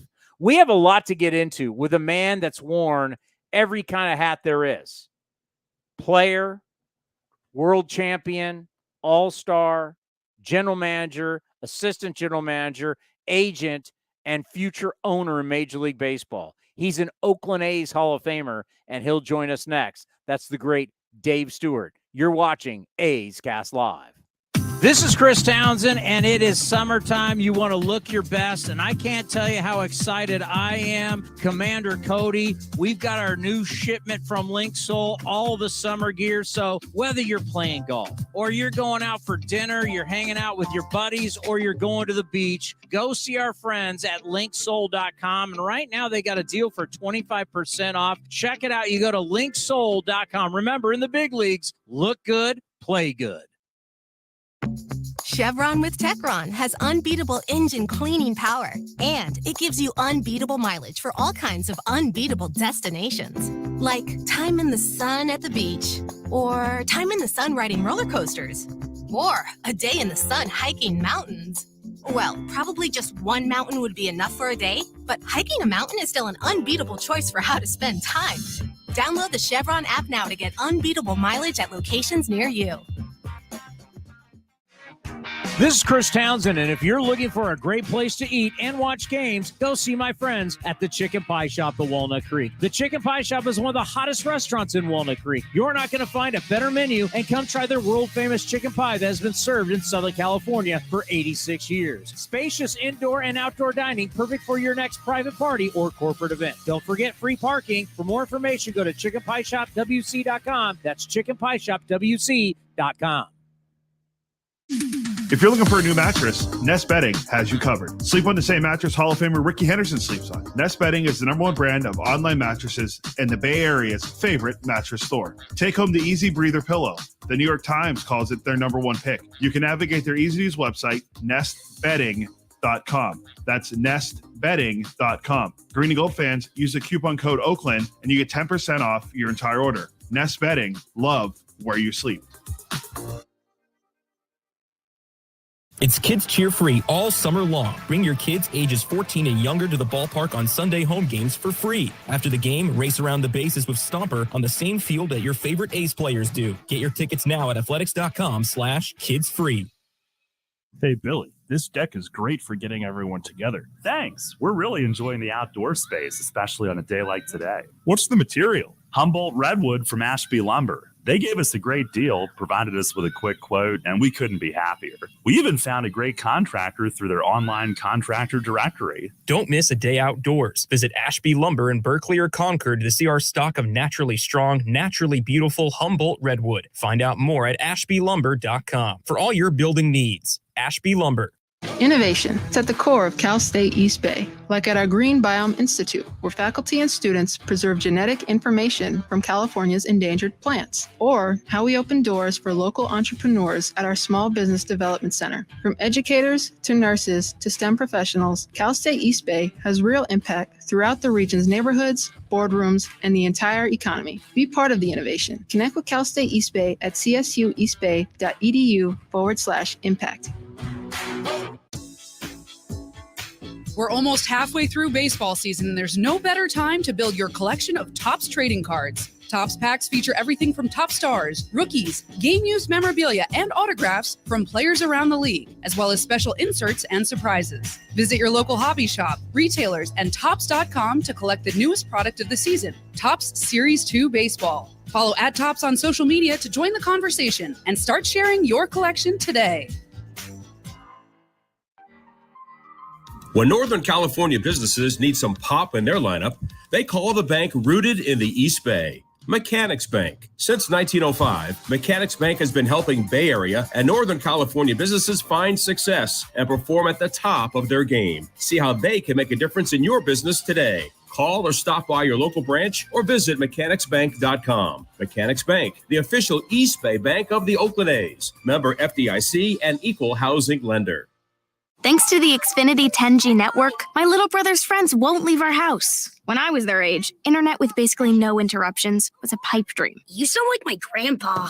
Now through September 21st, new customers can get 1.2 gig internet plus unlimited data for just $25 a month for 2 years with no annual contract. When you add Xfinity Mobile, go online, call 1-800-XFINITY, or visit a store today. Requires PayPal bill and an auto-pay stored bank account. Restrictions apply. Taxes and fees extra. Xfinity Mobile requires Xfinity internet. After promo, regular supply to internet service and Wi-Fi equipment. Actual speeds vary.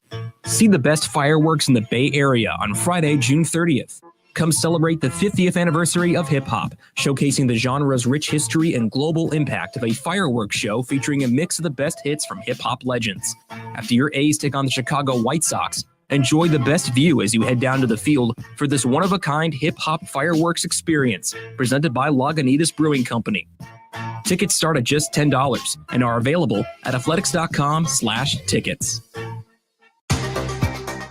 Unlock offers and receive exclusive in-game features by downloading the MLB Ballpark app for iPhone and Android today. Plus, get the latest information on game times, schedules, and more.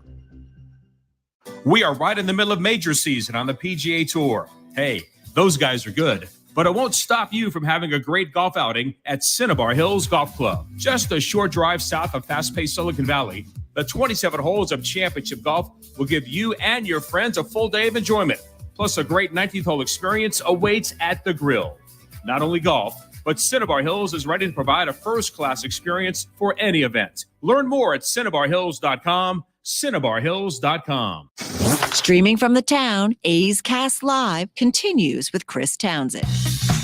Well, joining me here on A's Cast Live, he's a three-time World Series champion, a World Series MVP. He is an Oakland A's Hall of Famer, and on Sunday, we'll be going into the California Sports Hall of Fame. That's what, 3 Hall of Fames now? That's 3. So, I mean, that's pretty, as a kid who grew up in California, to be in the California Sports Hall of Fame. It's a who's who in this Hall of Fame. Yeah, some pretty good names that are in this Hall of Fame. Though I was invited actually to Tony La Russa's induction pre-pandemic. So that would have been in 18 or 17 or 18 when Tony was inducted. Christian Okoye is the chairman and president CEO of this Hall of Fame. And so for those of you who followed football and the Kansas City Chiefs in particular, you know that Christian Okoye was a hell of a running back and a destroyer in that position. And so when the Nigerian Nightmare, he was awesome. So when I got the letter and the call from him, I was excited about it, genuinely.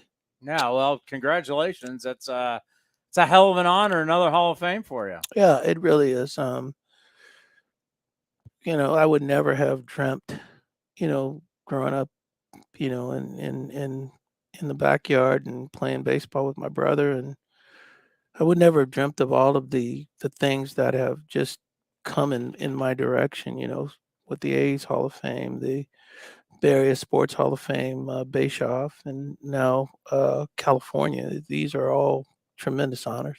We always talk about, obviously, your A's career, but now that the team's going to be in Toronto, you made the trek up north, and not only did you win a World Series with the Toronto Blue Jays, a lot of people forget.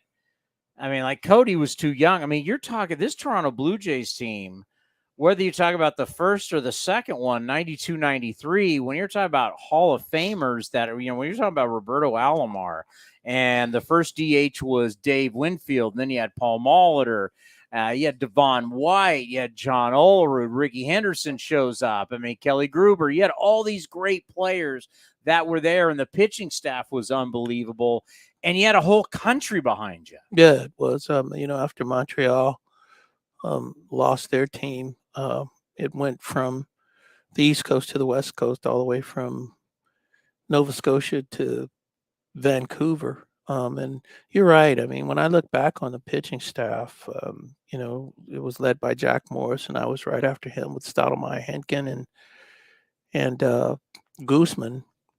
Great starting rotation, and our bullpen was pretty good. We had two closers on the back end. Henke, was our closer, but we also had Dwayne Ward, and both those guys were upper 90-mile-an-hour guys.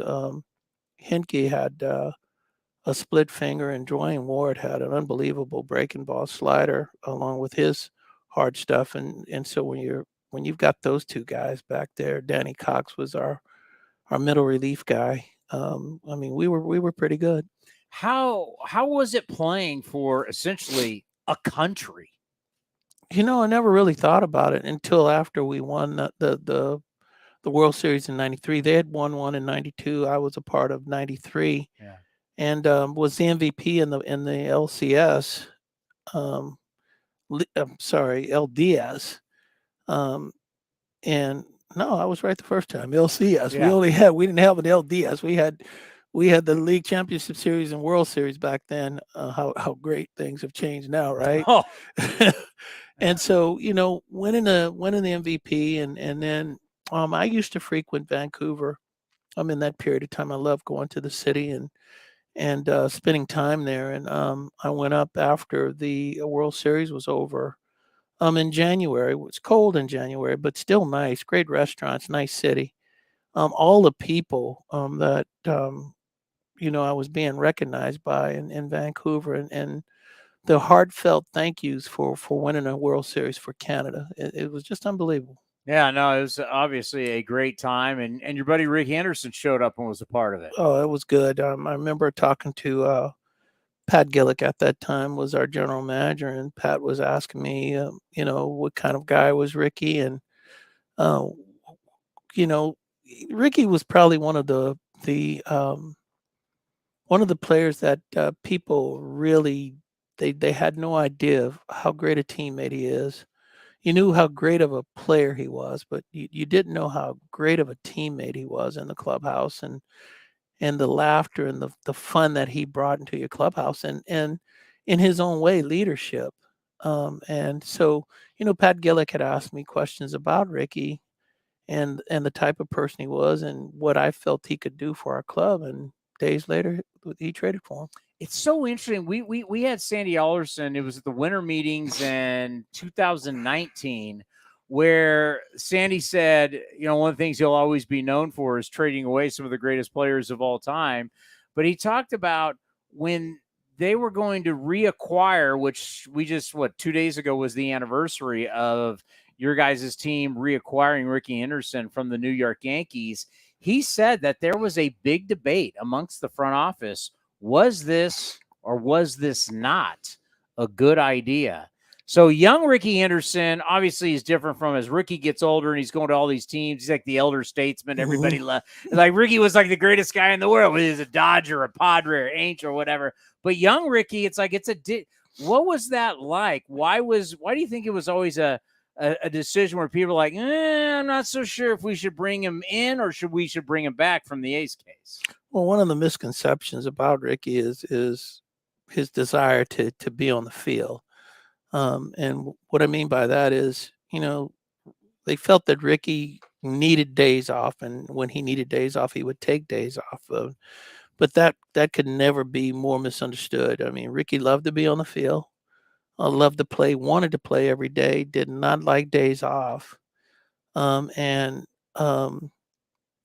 you look at that factor, and that is going around. And then you just the aura that goes, quite frankly, with all Hall of Famers. I've been around quite a few.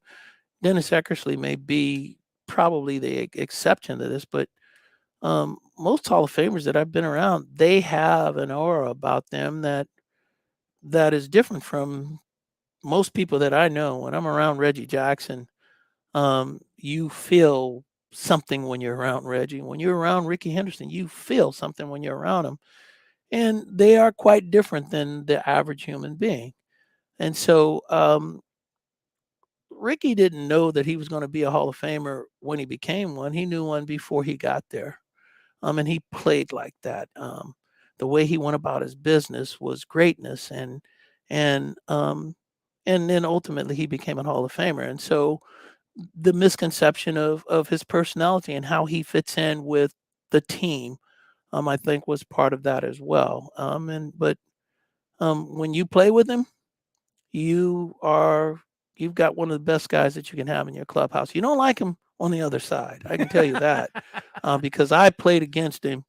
And you don't like him on the other side, but when he's in your clubhouse, he's one of the best teammates you'll ever have. And he made a great point to you about Ruiz, where Uri Ruiz, at some point, as he's going to evolve into a great leadoff hitter. I mean, he's on pace right now for 82 stolen bases. That'd be the most for an A since Ricky stole 93 in 1988. He leads baseball in stolen bases, but there's nuances to leading off, taking pitches, taking your walks, and just talk to us about how Ricky brought up the whole fact that people were afraid to walk him. So that means there were times he was going to get some good pitches. That's right. And that's what he felt. He felt that the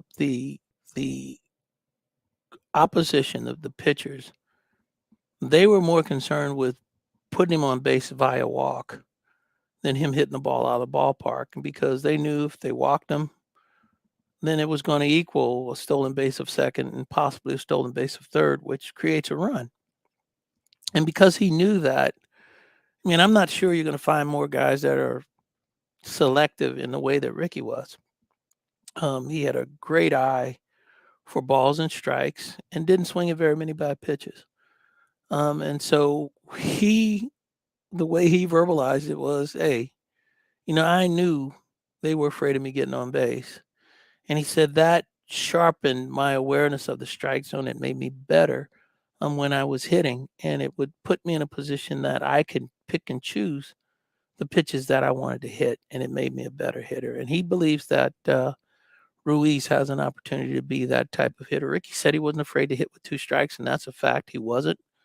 And he believes that Ruiz will at some point with maturity be that type of hitter as well. He'll have plate discipline, not swing as many bad pitches, and as he put it, be a creator. Well, Ruiz has the one thing, and we know that he's got the hit tool. No doubt about it. He is a hitter, especially with runners in scoring position, as we're all finding out, and the league is finding out. This kid, he stands up when there's guys on base that are ready to be scored. And he does a great job in those situations with focus and making sure that he puts the ball in play and he hits the ball hard. Putting your GM hat on right now, and you start, you look at where the A's are at 19 and 58. At what point do you need to start? I understand you don't want to start guys' clocks for free agency. I get all of that and arbitration. But at what point do you want to start seeing, from the front office standpoint, you want to see some of your younger guys who you've trained, see them come up, see them get their feet wet, and have an opportunity to see what they can do early in their careers in the big leagues? Well, I think what you'd like to see, especially a team of this caliber, you do an audition, and in spring training you sign players that you think have an opportunity to make your major league club and assist you and be competitive in season. And then as the year goes on, as players mature in your minor league system, or they're jumping from one level to the next level, you watch their maturity, and when you think that they're ready, you bring them to the big leagues. And I think in this particular case, you're going to see a lot of the up and coming players. The name that pops up all the time is Soderstrom. I think you're going to see him in the second half of the season. You're going to see him. Now, I don't know how that's going to work. Langoliers is our lead guy. Perez is doing a great job as a backup guy. So I don't know how you make that work, but you can expect that you're going to see him. And if we've got other pitching prospects down there, that haven't been here to the big leagues at this time, you're going to probably expect to see those guys too. When you got a young guy that's struggling, take a guy like Langoliers. I mean, Langoliers, Cody was just putting out the numbers. I mean, Langoliers in the month of June is hitting 161. His last 10 games, he's hitting 088. What is the key to helping a young player and getting him back on track? In Langoliers' case, I think that, having the amount of playing time that he did last year, it allowed the league to really do a good job of picking him apart and executing in his weakness. And so he is going to have to make the adjustment now to what everybody else is doing. And he hasn't made that adjustment yet. Sitting here between you and I and whoever's listening at this show, he has not adjusted to the pitch. I mean, down and away, nobody's going to hit that pitch. But the pitch away is a problem for him. He pulls off that ball, and if he doesn't pull off of it, it's weak contact. To the third base side. He hasn't adjusted to the breaking ball yet, and until he makes that adjustment, there's no reason for the league to make the adjustment. He's hitting 201, so the adjustment has to come from him. He now has to make the adjustment and show the league that he's aware of what's going on and he can adjust and he can start being the type of hitter that he's been touted to be before he got here. Yeah, I mean, it's tough. I mean, the one thing that I've always looked at, and you've been a part of this, we were just talking about the Rays off to a start that's similar to the 98 Yankees. You coach against the Yankees in the World Series when you're a Padres pitching coach, as you face those guys in the World Series. But if coaching plays such a big role, especially with these young guys, I mean, we don't think about coaching at the big league level, but when these guys are coming up, I mean, teaching them so many different things, the only way they're going to get better, they've got to want it, and you got to help them do it, right? Yeah, I mean, it's a different group. I mean, this is a different group of kids. There are not a lot of veteran players on this team. I mean, even the veterans on this team aren't very veteran, if you know what I mean. It's a young baseball team. And so, I mean, you're really searching for leadership. And the leadership has to come from the coaching staff when you have a team that's this young. You have to have guys in the clubhouse that are teaching and that are showing these kids the way. And on their worst days, you have to figure out a way to keep their heads above water. This season has presented a lot of days where these kids have felt like they've been drowning. The 7-game win streak probably was the best thing to happen for this ball club, and it couldn't have happened at a better time. Even in the 7-game losing streak that they've been in, maybe it's at 8 now, they're still playing good competitive baseball. Pitching has stepped up. They're throwing the ball a lot better, not walking as many, and keeping their team in the game. The offense has been touch and go, especially with runners in scoring position. So the coaching staff, they have to take it upon themselves to take a leadership role and show these kids what's necessary in times that they're going through right now. You know, I've talked to you about Oakland moving to Vegas, this whole move going on. We've talked about your attempt to buy half of the Coliseum site, the disappointment there. And obviously, we've talked about what's happening with you in the Nashville Stars and trying to get an expansion team. Just through this whole process, I mean, you had everything from an agent to a general manager, a great player, a World Series champion. You've seen so much of this game. What have you really learned, though, in this pursuit to try and be an owner? What part of this part of the game of baseball have you learned is just kind of just like, wow, this is a whole different world than what it's like to be a player? I mean, it's really, obviously ownership, the first thing that's going to have to take place to be an owner is you have to have the capital to do it. A little cash. Yeah, and I believe that I can raise the money to do that part of it. But the other piece of this that is, and this is why baseball and life are so much alike. It's relationships. It's relationships. It's building relationships. It's having people like you. Quite frankly, if I lose half of these owners, it's going to be a difficult opportunity for me to own a baseball team.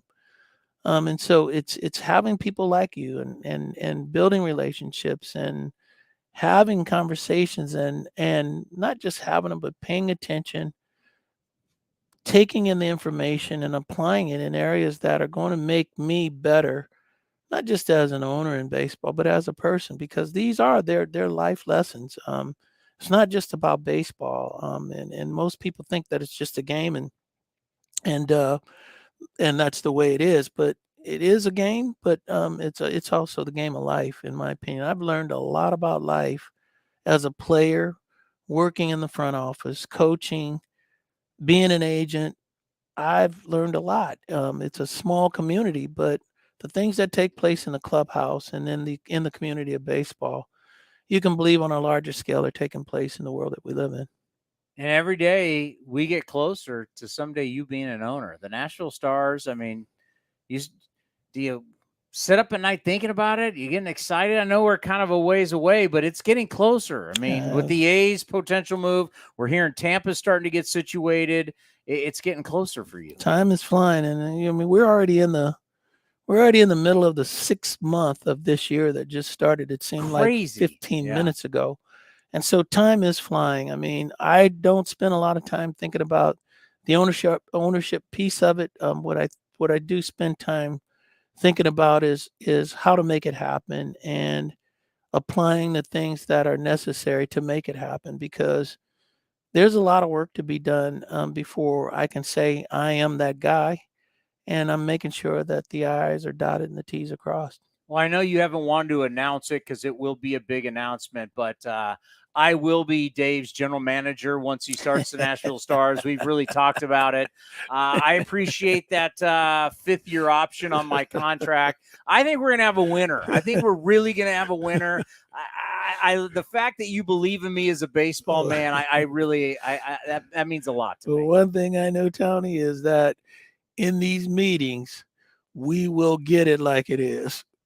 Well, I already asked him because I'm not asking. I don't want a broadcaster's job. If I know a guy who's owning a team, I'm going to the top. I want to be the GM, and it was immediate no. I've already been turned down for the gig, an immediate no. But at some point, seriously, you're going to have to that's the crazy thing about expansion is a lot of people don't think about it. It's like, because I remember back with whether it was the Marlins or the Diamondbacks, is your minor league starts playing first. Mm-hmm. So like the first Marlin to ever throw a baseball is 49ers general manager and Pro Football Hall of Famer John Lynch. Remember, he was a pitcher at Stanford. That's right. He pitched the first game ever as a Double-A Marlin. The ball's in the Hall of Fame. Wow, that's unbelievable. That is absolutely unbelievable. People don't know that. You don't think about that. But yeah, you will start with, I don't know if you'll start Double-A or Triple-A, but you'll start a minor league team before the big league team ever plays. I think the plan is to start them both because, we're going to have to be able to feed our major league team. And so you start with both a Double-A and a Triple-A affiliate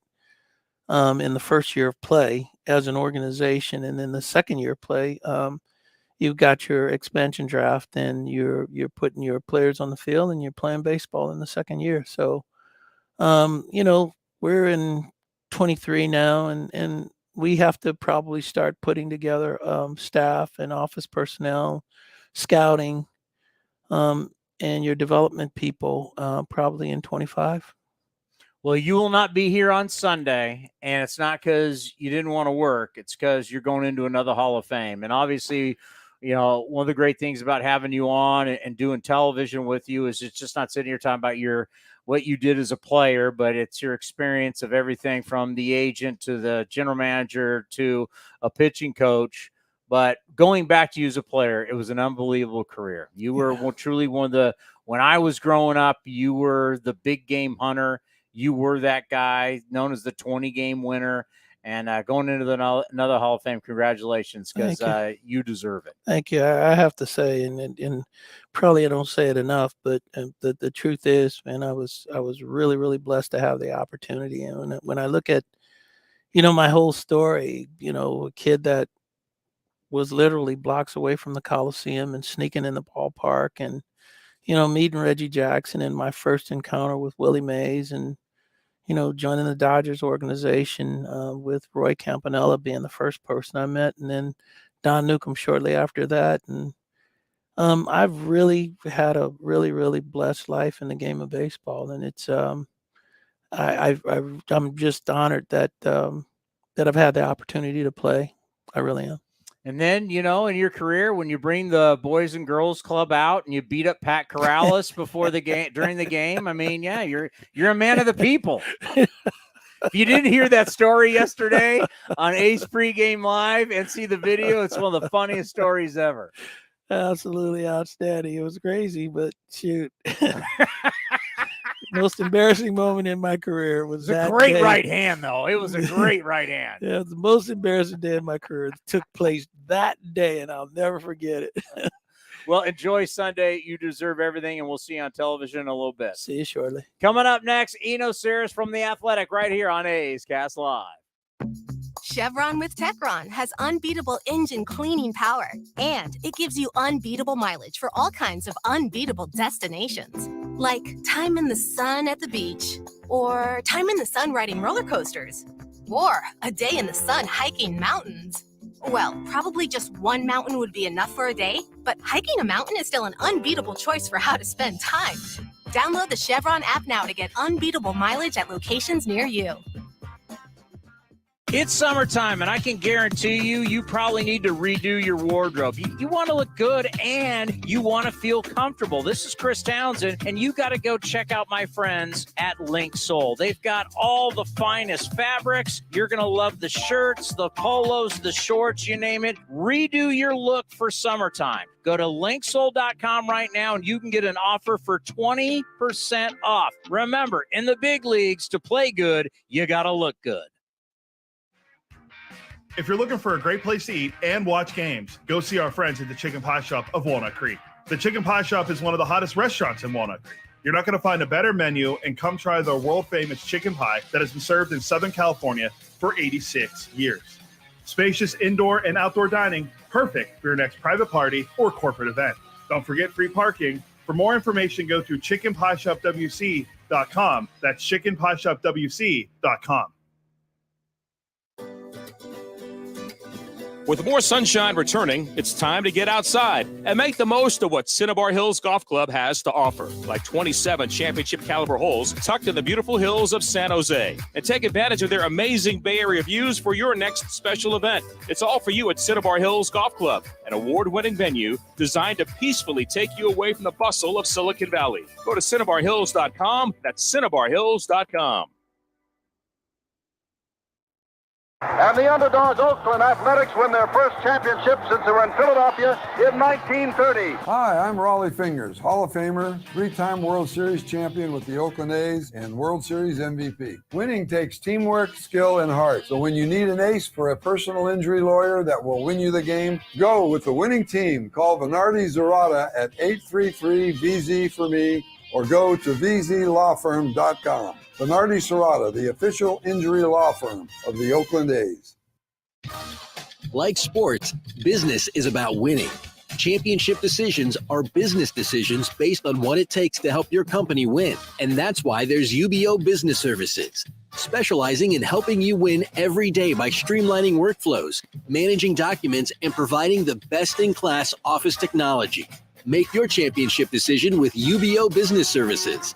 Visit them at ubeo.com. That's ubeo.com. If you're looking for the latest green and gold gear for the 2023 season, then look no further than athletics.com/shop for your officially licensed gear. That's athletics.com/shop. A's Cast Live continues from the studio. Here's Chris Townsend. I just booked a guest for Tuesday. The great David Feldman Feldy will be live on the field for another great A's top 10 that we put on Green and Gold history. The greatest guys who played for both the A's and the Yankees. Yeah, we were trying to do this last time, and it didn't work out with Feldy. I don't know if he was doing NBA playoffs or, he has like 8 jobs, so he was busy, but we're going to make this one work. So I already threw to the great David Feldman my number one. Do you know my number one is? A's Yankee? Yeah. Giambi. Nope. Great. I don't know who. Louis Polonia. Oh. All right, I don't know if he makes the list. By the way, the door. Hold on. Well, here, I'll play Eno's Open because he's here. Fieldwork Brewing Company. With 8 taproom locations in Northern California, Fieldwork brings you fresh craft beer direct from the source. Fieldwork will also ship beer direct to your door if you live in California. Visit fieldworkbrewing.com. Hello, Eno Sarris. How are you? Are you there? Yeah, can you hear me now? I can hear you now. How are you? I'm doing good. Sorry, the buds didn't work. Where are you today? I'm on my way to go camping for my birthday. Really? Taking a little time off? I like it. Yep, gonna go find a river and float down it. That's nice. You taking the family, doing the whole deal? Nope, I'm going without them. Oh, is this a boys' trip? Yeah. do we have some field work beer in the back, and you're going to float down the river with some field work? 1,000%. Atta baby. All right, so we'll do a little baseball before your birthday. By the way, happy birthday. Thank you. And not many times when you have kids, you get to have the boys' trip for your birthday. So kudos to the wife for allowing that. Yeah. That's very nice of her. Obviously, we've got the Toronto Blue Jays and the Oakland Athletics going after it. I mean, when you start to look at the AL East and you're looking at teams, whether you're talking about the Yankees, you're talking about the Blue Jays, obviously the Red Sox, how do you think they're all looking right now and feeling when they look up? Obviously, it's like Tampa's kind of running away with it, and sticking with Tampa is Baltimore. The other 3, even though they want to think they're still in it, they got a long way to go. Are they all just thinking wild card at this point? Yeah, I think I don't know. I mean, I think the good news is it's probably the best division in baseball. I mean, their worst team is above 500. And, so the good news is they're all good teams. They can continue to build and they're in a good spot. But yeah, I do think that a lot of those guys lower down are thinking wild card at this point. I think the most fascinating one is the Red Sox, because I think they're 2 games above 500 right now, but they're in last place. Yeah. And because of the extra wild card, what we're seeing is there's so many fewer sellers. And so it might end up being a seller's market, because teams will say, well, we're a good win streak from getting back in it. And so I wonder if a team like the Red Sox and a team like the White Sox, who, they still have percentage points, they can still make the postseason, but they could also benefit a lot by being one of the sellers and maybe, selling something that's not attached to next year's team. All right, here's right there. When you talk about Red Sox, we're hearing that there is, I don't want to say a riff, but things aren't great in Boston with Cora and Heim Bloom. the whole Heimblum era in Boston has been mediocre, if not very good. They're not happy. They see themselves, as they should, as a big market powerhouse. He's been running them like they're a middle class Rays. So when I look at Boston, like if you said, you know what, maybe selling some of your pieces is what's best for the future, but if that happens, will Chaim Bloom retain his job? I think it's the same question in Chicago, but a little bit more dire. At least in Boston, at least they're winning some games. They're above 500, and he's kept their balance sheets cleaned into the future, right? There's not that many long-term deals there. That's what probably angers Cora, but at the same time, Boston's in a better place than the Chicago White Sox. Correct. Yeah. And the same leadership has been in Chicago for 10 years now. And so if they do sell, it's going to be, when you do sell, if you sell big, you're saying to your owner, I need another 5 years. Ooh. We're starting a rebuild. And if you go to Jerry Reinsdorf, who may not have 5 years left, and you're asked for another 5 years, he may say, man, I gave y'all 10 years. You're out, So, I don't know. Maybe the White Sox won't sell, and maybe the Boston Red Sox won't sell either because of sort of internal pressure like that. Well, if no one's selling, how are you going to buy? Yeah, I mean, I went through it, and the most available starting pitcher out there is probably if it's not Lucas Giolito, I'm not sure who it is. There's not a real obvious another arm out there. So that's why I was trying to put James Paxton on that list. He's not signed for next year. Maybe the Red Sox sell him. Maybe you trade Giolito, but Stroman, maybe. Maybe, but the Cubs are still in it. Yeah, it's a terrible division, and they're above 500, or at least at 500. So, I think there's going to be a lot of people. I think this trade deadline may end up being a dud. And if it is a dud, Britt Giroli on our 3-0 show had the idea to maybe why not extend the deadline 2 weeks so that more teams know they're in, they're out, and maybe you create more sellers.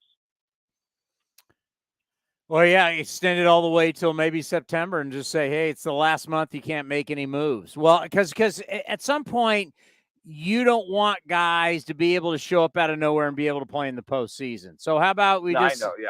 Like August 14 or September 1, a hard deadline, no waiver claims, nothing like that, Yeah, because then you're going to have teams by that point go, hey, we gave it all the way to August. It's just not working. Because what happens now is all these GMs and assistant GMs are all talking to each other because you got to send your scouts out to look at other teams, minor league systems, to see what you would want. And then you start sending lists to each other. There's a process to this trade, to this trading business. So there's a lot of work that goes into it.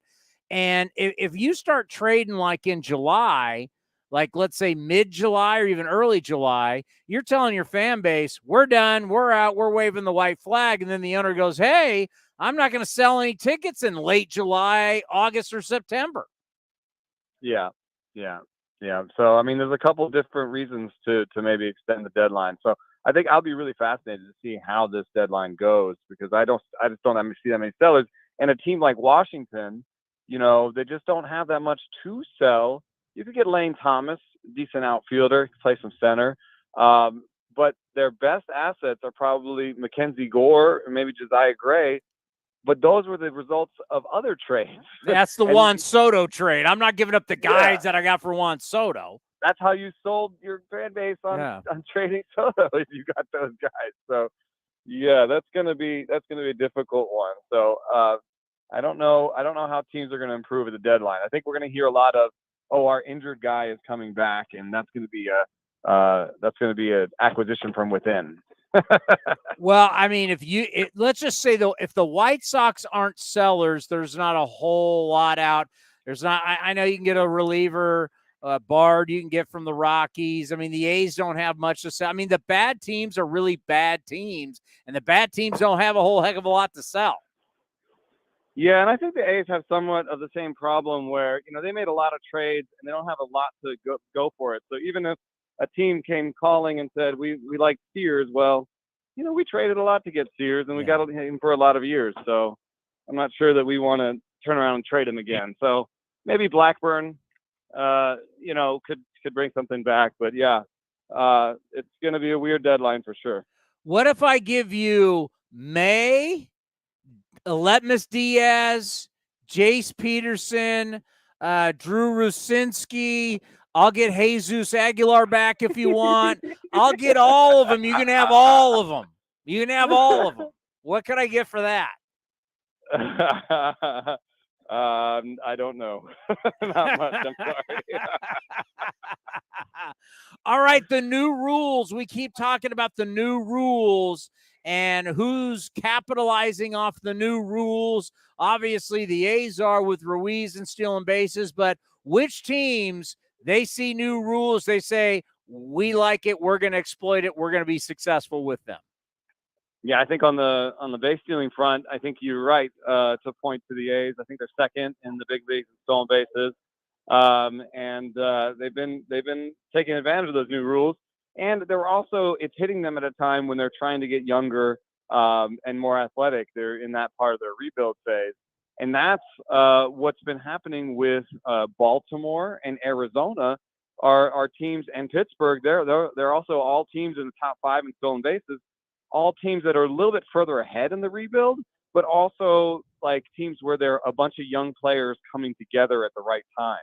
And so those stolen base rules have really, and the shift rules have really put an emphasis on, young players that can play their position defensively, athletic, can run the bases. So, it's a little bit like, you can't give Pittsburgh and Arizona and all the credit. It's sort of like they are rebuilding teams that sort of are in the right time in their rebuilds to take advantage of this.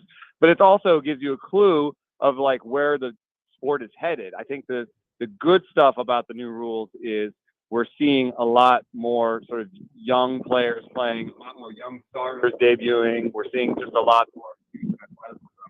That's the good part of it, I think. Do you see any bad parts of the new rules? Well, Arizona and Baltimore are also at the top of a weird list, pulled ground balls by left-handers. And, I don't know if they're doing that on purpose or the hitting coaches are saying it, but if you take away the shift, you take away the thing that was hurting people when they pulled the ball on the ground. And, if you take a player and you say, okay, power's out in front of the plate, I want you to be early. I want you to pull these fly balls, for power. What they're going to do is pull on the ground, pull in the air, and strike out. And so you have these other rules that are leading more to striking out, pull heavy approach. And you're seeing Arizona and Baltimore taking advantage of that, but it may not necessarily be as good for the game. Well, the problem is most really good hitters growing up are going to pull the ball. They're not going to go the other way. So really pulling the ball is a more natural thing. At least for power, for sure, yeah. And power is what gets you paid, and power is what gets you drafted, for sure. Yeah. Well, the other team that's like doing things very differently are like the Cleveland Guardians, who make more contact than anybody in sport, but they also have the second worst offense in the league. Yeah. So it's not necessarily working out for them. You still have to hit for power along with the contact. That's interesting. You start to look at the rules. It's how much do you think we'll see? Because it's still I guess we're not even halfway there. How much do you think we'll see a dramatic difference by the end of this year? We'll look at the data and you'll say, okay, dramatically different from last year. But then 5 years from now, when we've had the rules, how much do you think baseball will have changed? Yeah, it is interesting. Do you know that as much as we've turned back the clock on, the shift and changed what like a ground ball to the right side looks like, we've only pushed it back 5 years. So, like we have sort of gone backwards in time, and some of these rules are to like make the game a little bit more like it used to be before. Yeah. But that before is 5 and 10 years ago, not like 20 years ago. So yeah, there's definitely some long-term trends that have been slowed by these rules, but may continue to go. So, I don't know. I think, for example, you talk about, okay, well, we've limited what you can do shift-wise. This is year one. We haven't seen many teams take the outfielder from the left side and play him behind the second base, doing with no outfielder over there. Will we start to see more crazy outfield shifts in the next few years? And will those outfield shifts undo a lot of the work that the shift rule changes did? Will the sort of trend towards capturing every ball in play and using analytics to have the defender always standing at the right place, will that larger trend continue despite the new rules? And I think that is true, because if I had a team and I had analytics guys at my disposal, I would say, okay, given these new rules, can you find a way for me to defend everything? Okay, new rules, fine, but put my defenders in the right place, according to the rules. And so I think maybe 5 years from now, we may have another, new rule about the shift where they can't do this or they can't do this. So you can't pull the outfielder. It has to be one outfielder in each section or whatever. So, I think this is going to be an ongoing battle. I want to throw a big fish out there that you possibly could land, because I was watching it the other night. MLB Network had the showcase game as the Angels and the Dodgers, as Dodger fans packed Angel Stadium there in Anaheim, and Shohei Ohtani was pitching. And I'm watching this game and I'm saying to myself, if you lose Shohei Ohtani to the Dodgers and you get nothing for him, what a loss that's going to be. And what an embarrassment it's going to be. Just losing Shohei Ohtani is going to be bad. But I was thinking, what would that be like for the Angels if they just said, listen, we know we're not going to be able to sign this guy. He doesn't want to be here. It is what it is. What if they actually just said, you know what, we're going to take the PR hit, but we're going to do what's best for our future, and we're going to shop Shohei Ohtani now. I don't know what you get for him. I don't know if you're going to get the biggest haul that you think, because he's going to be a free agent at the end of the year. What are your thoughts of at least getting something for Ohtani before he walks? We were talking earlier about the sort of the politics of the GM, and you got this new GM in there, and you've got this owner that's wanted to win forever. You got Trout that has wanted to win forever, and they're in the race. So I think it would be a pretty bad PR hit. You're weighing two bad PR hits, right? The one bad PR hit is giving up on a potential playoff bid in the middle of it when you haven't had one, and the other PR hit is seeing Shohei in LA next year, Yeah. Right there, and not get anything for him. What we've heard is that mostly they're not going to shop him. But if they have a bad couple of weeks here in the next couple of weeks, I think that could change, because we're seeing these trade ideas. There was a trade idea on MLB TV today that included unloading Anthony Rendon's contract and adding somebody. It was to the Mets, and I don't have it all right here in front of me, but it included like Brett Beatty, their third baseman there, and a bunch of prospects. I don't know if it included Francisco Alvarez, their hot catcher, but it was like two really good prospects, some younger arms, and also take Anthony Rendon off our hands. I think, you put those out and everyone's like, oh, that's crazy. From the Mets side, they're like, no, you can't have our young guys, and, and so on and so forth. But I think it'll take something like that. He's probably the best. He'd be the best player available at the deadline in the last whatever years. I mean, like ever, So, he can help you in two places in where everybody wants a starting pitcher, everybody wants a hitter. Wow, I got both. I got both. I got one guy. I got both. Yeah. All righty.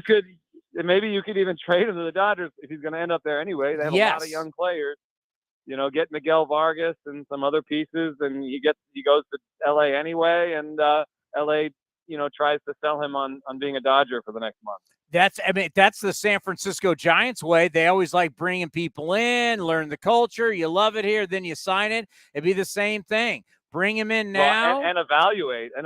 They brought Chris Bryant in and decided they didn't want to be a part of that next contract. Yeah, I think it'd be, at least if I'm going to lose him no matter what, I might as well get something for him, because what's going to, if the Angels don't make it to the playoffs, they're not a wild card team, and you just lose them, wow, that's going to be tough. All righty, my friend, happy birthday. Enjoy your boys' weekend down the river, and we will talk to you next week. All right, thanks for having me. The great Eno Sarris. You have his closing. The Eno Sarris Show is sponsored by Fieldwork Brewing Company. With 8 taproom locations in Northern California, Fieldwork brings you fresh craft beer direct from the source. Fieldwork will also ship beer direct to your door if you live in California. Visit fieldworkbrewing.com. MVP of the day. You know who the MVP of the day is? No. Mrs. Eno Sarris. Oh, for letting him go on a guy's trip, yes. It's your birthday. Go on the river with your buddies and have a good time. I never got that. My wife was in San Diego this week, and she's going away next week. I never got that. My wife's traveled more in the last month than I have in the last 5 years. I never heard it's Father's Day. Go play golf all day with your buddy. No, I never got that. Well, I don't have Father's Day yet. Be with your kids. Your daughters and your son? And my imaginary son, who I won't let play for a Giants team. Yeah, I said it. I'm wearing that stupid black and orange. Yeah, I never had that. Never had the, oh, it's your 40th birthday. Go. Yeah. Nope, never had that. The only one you got was the Masters. That was after my birthday, too. Yeah. That wasn't technically my birthday. It was like almost a month after. The Masters trip was like the greatest trip ever. Never got to go float on the river and drink beers with your buddies. Mrs. Eno Sarris, you are the star of the game. Coming up next, the manager of the Oakland Athletics, as we're getting you ready for the Athletics and the Blue Jays north of the border. Mark Kotsay from the manager's room. We'll have it for you next right here on A's Cast Live.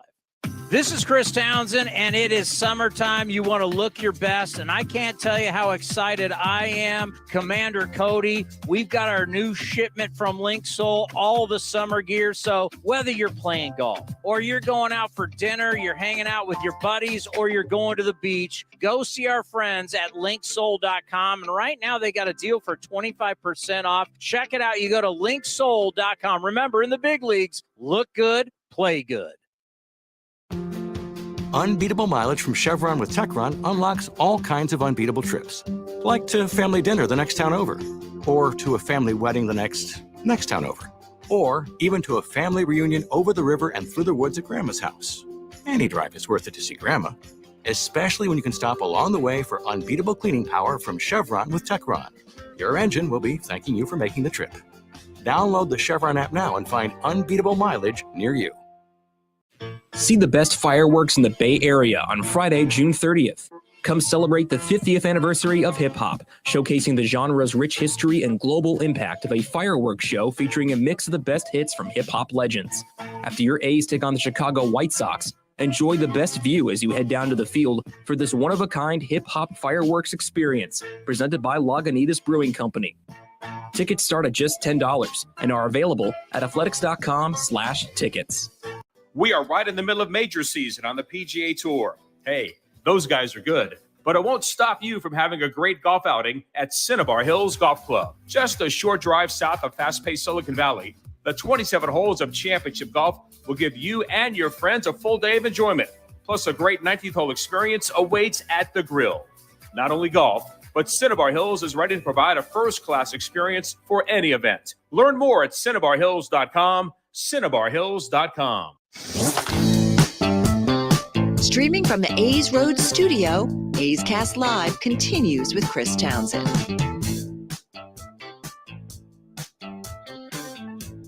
For the Mark Kotsay Show, brought to you by Nest Bedding. Love where you sleep. Check out their locations in the Bay Area, or you go to nestbedding.com for your bed, your mattress, your pillows, all your bedding needs.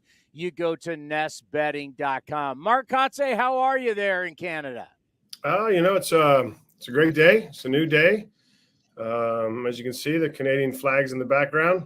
Yeah. And they've made some changes to the ballpark, which we've gone out and looked at, and we got early hitting starting here in about 2 minutes. So all is well. Now, when you think about the changes, it was already a place to hit home runs. I know they brought the fences in. Just how different is it there at Rogers Center? Yeah, we'll see. Obviously, first game tonight in this new kind of venue, even though it's the old venue. So I know they've made changes aesthetically to the bullpen, obviously to the outfield, the bleachers behind the fence. It'll be interesting to see. I would assume the ball is going to carry the same, which if the fences being brought in would probably play a little bit more to the offensive side. Yeah, well, the one good thing going into this series, no question for your ball club, is the fact that, man, your pitching has completely changed. What have you seen from your starters to your bullpen? You're getting far better efforts from your pitching staff. Yeah, we really are, and it's unfortunate these last 6, 7, 8 games, we haven't been able to capitalize and win during this stretch. The pitching has really given us an opportunity, from the starting, 5 that have gone out there, getting it deeper into games. We've used the opener a few times, which, Medina and Harris have both benefited from, and really the conversation comes down to offensively, doing more to add on during the course of the game. And we've lost, what did we lose? 5 consecutive 6-run or 1-run games. And really in those games, you look at the mistakes that we've made, the opportunities that we've left out there. Really, it could be a completely different outcome if we start really, taking care of the small details.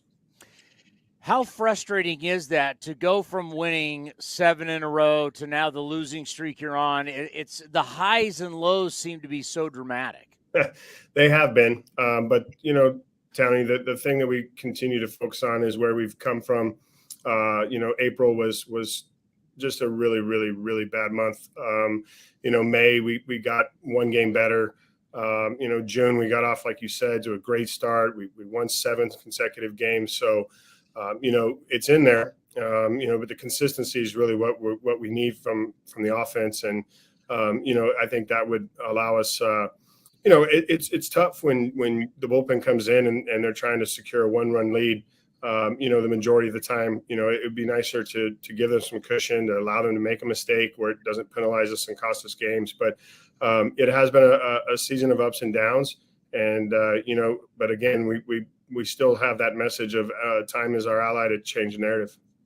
Well, you changed the narrative with the staff, and you got to give Scott Emerson a lot of credit. And let's just go through some of the guys. I mean, with the last 2 outings you've seen from J.P. Sears, both times he's gone 7 innings. You've allowed him to stay out there. You've allowed him to go over 100 pitches. Talk about the confidence you're gaining with this left-hander. Yeah, for J.P., again, you look at where he was at the end of last season, coming into spring training, the expectation level was still that he would be in the rotation. And, April was a tough month for him. He got beat up pretty well. He had to make changes to, how he pitches at this level. He was a big carry guy, four-seam guy at the top of the zone, and he was given up, quite a few home runs early on. And we've kind of brought something into his game where he's now more lower third. He understands the importance of spotting a fastball down and away and what it can do for him, and the power of the changeup. And, Scott Emerson's been a component of the changeup for a long, long time in this organization. He believes in it. He teaches it. We got away from it a little bit, and maybe in development side in the minor leagues.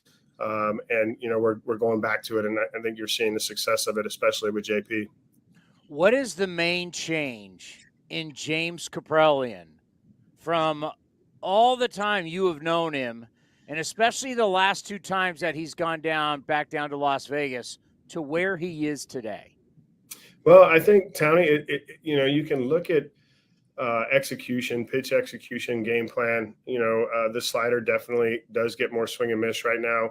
The fastball doesn't have the velocity that it had. So now he's focusing more on execution. And I think he's finding out that you can still pitch in this league at 91 to 93 if you don't leave, the fastball on the thirds. If you can paint on the edges and mix your changeup in as well, that there's success there. And I mean, nobody better than to look at than a guy like Kyle Hendricks with the Cubs. He pitches at 86 to 88, and yet he goes out and posts. I think he had at one point this season 23 scoreless innings. So really the execution and the change of speeds, I think, for James has been of importance and a bit of growth in that area.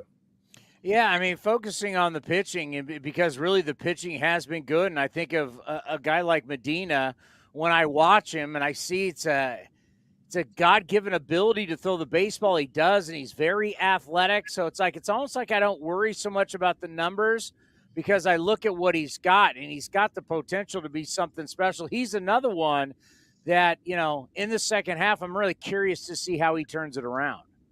Yeah, going into the second half, I mean, we do have to take notice that none of these guys that we've just mentioned, we haven't even mentioned Hogan Harris, who's been exceptional as well since he's returned.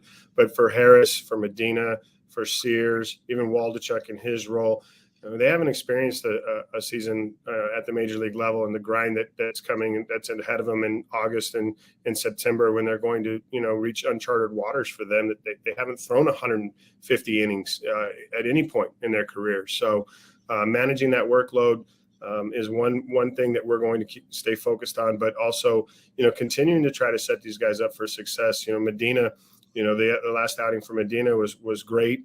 We brought him in behind Waldachuk, and that combination gave us basically 6 full innings of one-run baseball. And, I think that we're doing things creatively, which, we had to, based on the success that we weren't having, and getting these guys into these right roles and these right situations to build confidence really going into the second half. I know a lot of people are frustrated with the offense right now, but I want to highlight one guy that has really turned it around, and I think it's good for the clubhouse. It's good for everybody. Talk about what you've seen with Tony Kemp. Yeah, TK, it's no secret what he's gone through this season. I think he felt the full load of expectations put on him coming out of the gate, and, it just didn't go well. And it's not for a lack of work. Everyone knows that, or lack of desire. It's almost to the point where he was trying just too hard. And, he didn't bury his head. He didn't pout. He came in as a pro. He worked every day, waited for that opportunity. We found the right time to put him back into the lineup and give him the best chance for success. And he's taken to it. And it's no secret that we needed that from TK. And it's great to have him back in this lineup. And actually tonight against one of his former teammates, Chris Bassitt, he'll be leading off. Yeah, that's something over the weekend. You're going to see a couple ex-A's. How's that going to be? Of course, Matt Chapman over at third base. It's always fun to see these guys. They grew up in this organization. Chris Bassitt, if you want to look at an example for our young starters, came a long way. I think from 2016 to where he got in 2020 with us. And, that's something to look forward to. And, we'll go up against him tonight. It'll be great to watch him compete. He's the ultimate competitor, and we're going to try to do some things to him tonight to disrupt that rhythm and get him out of his game. Now, we've talked before, and Tony Kemp was one of the guys we talked about when you look at veteran guys starting to struggle and then have a long struggle. How about young guys? How about a guy like Langoliers? What do you do for a young player? You remember what it was like to be a young player. We've talked about it. What do you try and do for the young players to get them going again? Yeah, in his particular situation, it's just working through these struggles and trying to keep him confident and understanding, on my end that he's got my support, that we're here, we're going to keep working, to make these necessary adjustments to bring more success offensively. I think on the defensive side, this kid's grown up so much. The game planning's better, the pitch calling's better, the sequencing's better. So we've seen the growth on the defensive side, and this is the toughest position in the big leagues to really come up here and have immediate impact, immediate success. And, for Shea, it's going to continue to be a grind for him to make these adjustments and offensively, get to where we believe he can get and where he wants to be. He's never really struggled at this point at any length of time in his career, and he's going through it right now. So the message is, hey, we're going to stick with you, we're going to grind with you, and we're going to keep working. It's always that easier said than done. It's easy for us, after a game to go, you know what, if you're not hitting, still just concentrate on your defense. It's about still playing defense. It seems like it's easy to say. How hard is that when you are struggling to say, yes, I still need to concentrate on my defense, even though the weight of the world feels like it's on your shoulders when you're not hitting? Yeah, no, it does, and I think, we're trying to give him, the best chances to have success. And, he's a competitor. And so at any point, I think the mindset for him is, you come to this field every day knowing there's new opportunity, and you're going to get a new chance to go out and have success. And, I think he has the right mentality to get through this. And I get that it's difficult when you're struggling offensively to really hone in sometimes, but I don't see that from Shea at all. When I think about hitting with runners in scoring position, it's almost like surfing, right? There's at some point, here comes a set of great waves, and then they kind of disappear, and then here comes a set again. It's never really consistency, or I should say consistent throughout a season. How's that something you work on? How do you get better at it? How do you turn around hitting with runners in scoring position? Yeah, I think, as a group, they're working on their, mindset, and it's really a fighting type of mindset that you have to make a commitment to, not thinking about hitting a homer, just thinking about putting the ball in play and taking the right approach for each at bat. We talk a lot about approach. It changes. It can change pitch to pitch in the at bat. If you got a kid like Ruiz on first base and now he's on second with nobody out, if Noda's behind him, now the goal is to get him to third base. And sometimes he gets to third base on his own, and now the whole at bat changes to I got to get him in. And those type of situations for young players, slowing the game down and understanding that, hey, pitch to pitch, we've got to change our approach. We've got to change what we're looking for. So we're going to continue that message. I think the biggest thing for these guys, collectively is just seeing that competitive mindset and that competitive approach in the right way to be successful with these runners in scoring position. Well, I keep saying it. I think it's good for the young players to see great competition. You got the Blue Jays. Then you're going to come home, have the day off on Monday, and then you got the New York Yankees. So the next time we'll talk to you will be next Friday against the Chicago White Sox. But let's just end on this. When you look at for young players, seeing good teams, what does that mean for them to play against them, to watch them, and to learn from them? Yeah, I think it's a great opportunity for us. We went through the Braves, we went through the Pirates and the Brewers at a time when both those teams were contending for first place in the Central Division. We know we can compete. We have to do things. And again, I send this message constantly is taking care of the details and the fundamentals and not giving away outs on bases and not giving away the outs, when we're on defense. To compete against these really good teams, the margin of error is minimal. And we understand that. We've got to go out and play a good baseball game. And I think that we can still have this opportunity to win games against the elite teams. And you watch these teams and their approaches and how they handle, hitting with runners in scoring position and moving runners over and then the small details to the game. And there's no question that, in watching that, we can learn from it. But we also know that we can compete with these guys. Well, keep grinding, enjoy Canada, and next thing you know, we'll be back home taking on the New York Yankees at the Coliseum. Be well, and we'll talk soon. All right, thanks, Tony. Appreciate it. It's the Mark Kotsay Show, brought to you by Nest Bedding. Love where you sleep. Check out their locations in the Bay Area for your mattress, for your pillows, your sheets, all your bedding needs. You go to one of their stores or go to nestbedding.com. That's nestbedding.com, the proud sponsor of the Mark Kotsay Show. And that's going to do it for A's Cast Live today. We want to thank Ben Shulman. We want to thank Dave Stewart, Eno Sarris, and Mark Kotsay for joining Chris Townsend here on A's Cast Live. A's Total Access, brought to you by Chevron, is next with Alex Jensen. We'll talk to everyone on Tuesday ahead of the Yankees game at 4 o'clock right here on A's Cast Live. This has been a presentation of